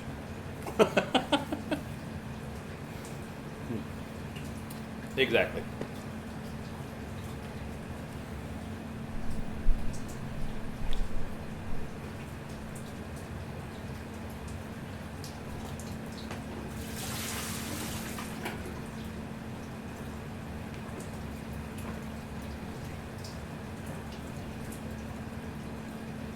Wow, that Riptide is really, really whirlpooling. Like, it's not a true whirlpool, but I mean, I'm recirculating through there, through the chiller. And according to my PID, we went from boil down to 136 degrees already. So, pretty awesome. Pretty awesome. And I'm running it through my counterflow chiller at the same time, so I'll be able to throttle that back and it'll be awesome. It'll be really good. For sure.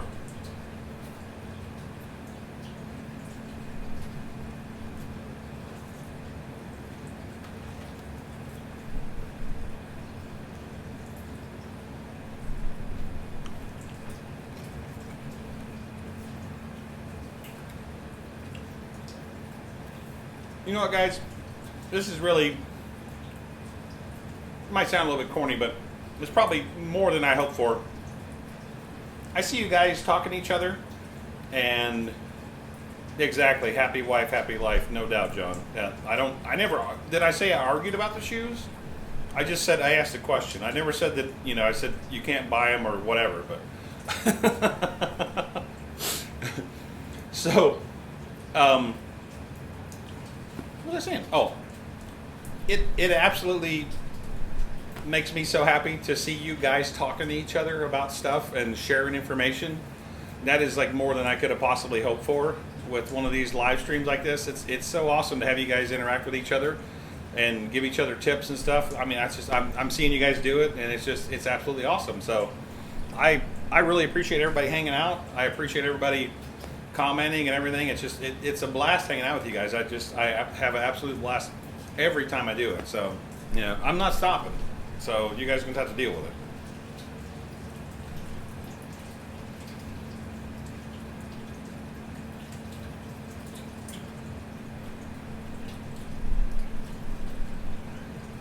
Man, that lavender smells in there for sure. Definitely, Trent. I mean, that's like the AC system is louder than the Riptide. It's running right now. I mean, it's doing a whirlpool right now, so it's crazy amazing. Sorry, Trent. I am a little hungry myself. I've had a couple of beers with you guys, so I think it's time to have a little bit of food.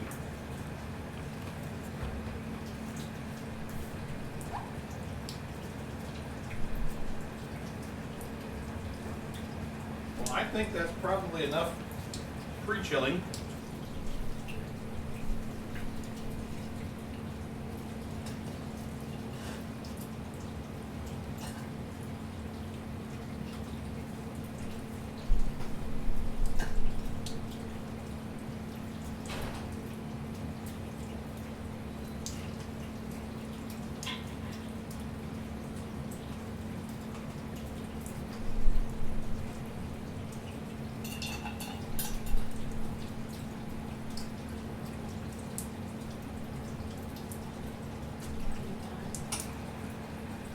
Not yet.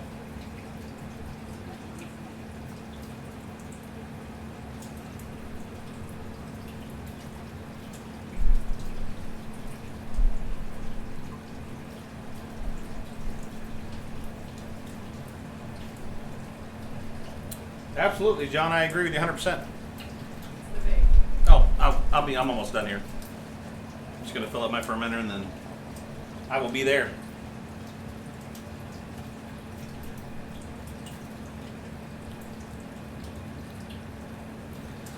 Actually, I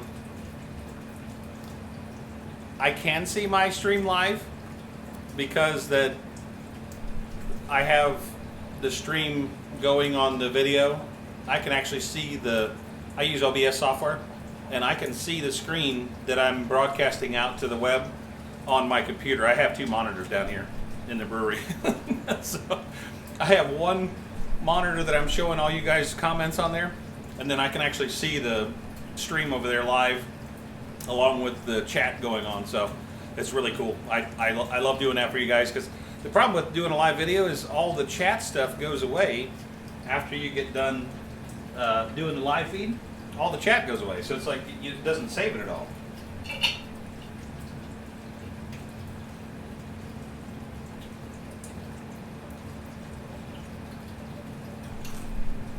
So that's one of the reasons why I like doing the chat in the video, is so it saves it for the video later and then people can see it.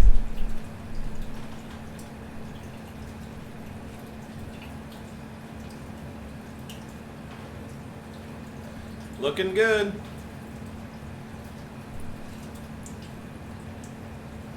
Looking good.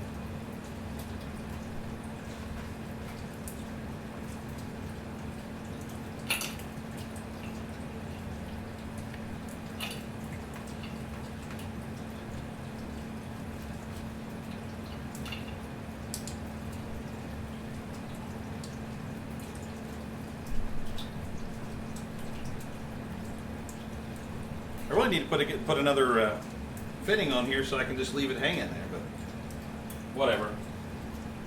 It'll be fine.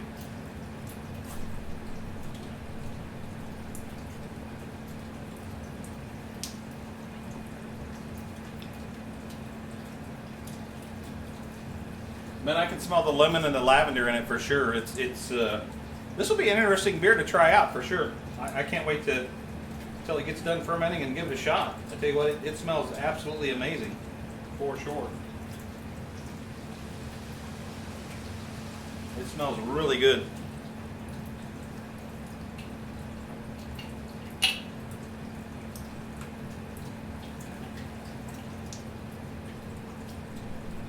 I keep this thing flowing straight.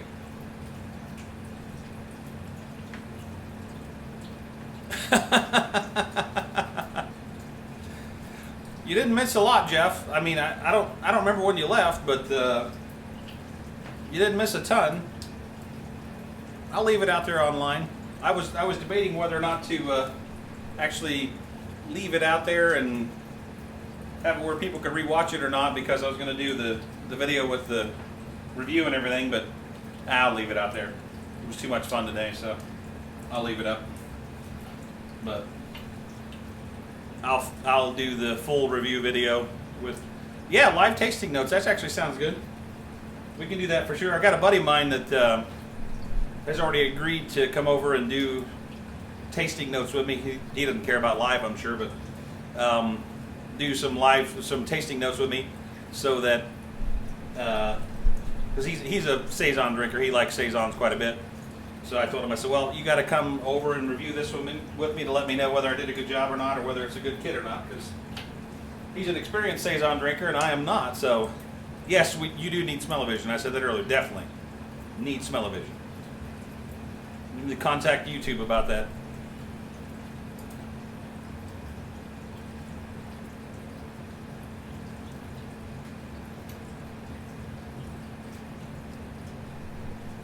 That looks like a pretty good pitching temperature. According to my thermometer, I'm dropping into the fermenter at 72 degrees, so that's got to be perfect. That yeast should fire off pretty good, and then being the temperature in my basement will drop off to probably upper 60s.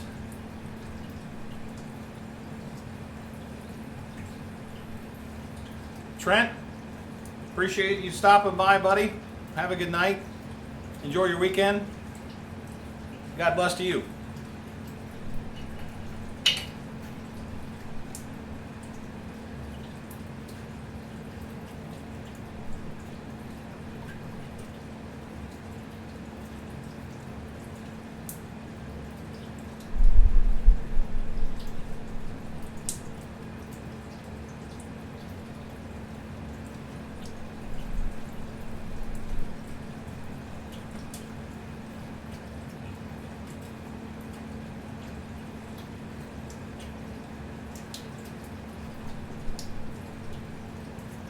Getting near done here.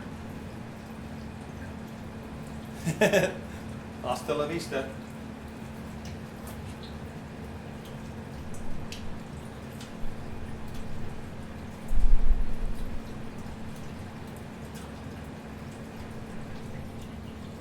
And I think that is it.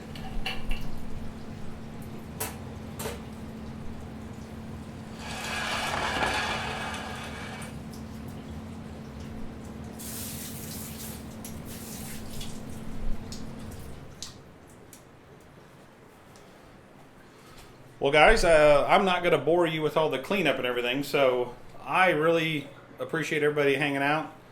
It's been a blast again. We will do one again very soon. I am looking to do the experiment with the Trub Trapper shortly, so, I can't think of a brew day that I wouldn't have all you guys along for, so, it's one of those things where I absolutely appreciate everybody hanging out with us, hanging out for the whole time, as a matter of fact, several of you, and then some of you guys going somewhere and coming back. That's awesome. I appreciate it. So I'm going to sign off so I don't bore you guys with the cleanup, but I really appreciate everybody hanging out, and I really, I don't even know what to say. I mean, you guys blow me away every time. So thank you so much, and we'll see you next time. Hopefully Kelly can get her chores done. No, Kevin, I won't oxygenate it. I don't have any issues with beer doing that. I mean, it oxygenates pretty good going into the fermentation vessel, so I've never had any issue with my beers as far as oxygenation. if I do a high gravity beer, I will oxygenate it. But other than something like that, where we wind up with like a 1048 or something like that, I don't worry about oxygenating it too much. So we'll do, Leo. I appreciate it. Hey, John, thank you so much. Thanks for everybody coming along with us. We'll see you guys on the next one. Thanks, Homebrew Dan. I appreciate it. Cheers, everybody. We'll see you. Até mais, okay, in Portuguese. And Salente, I think it was in Irish. So see you guys.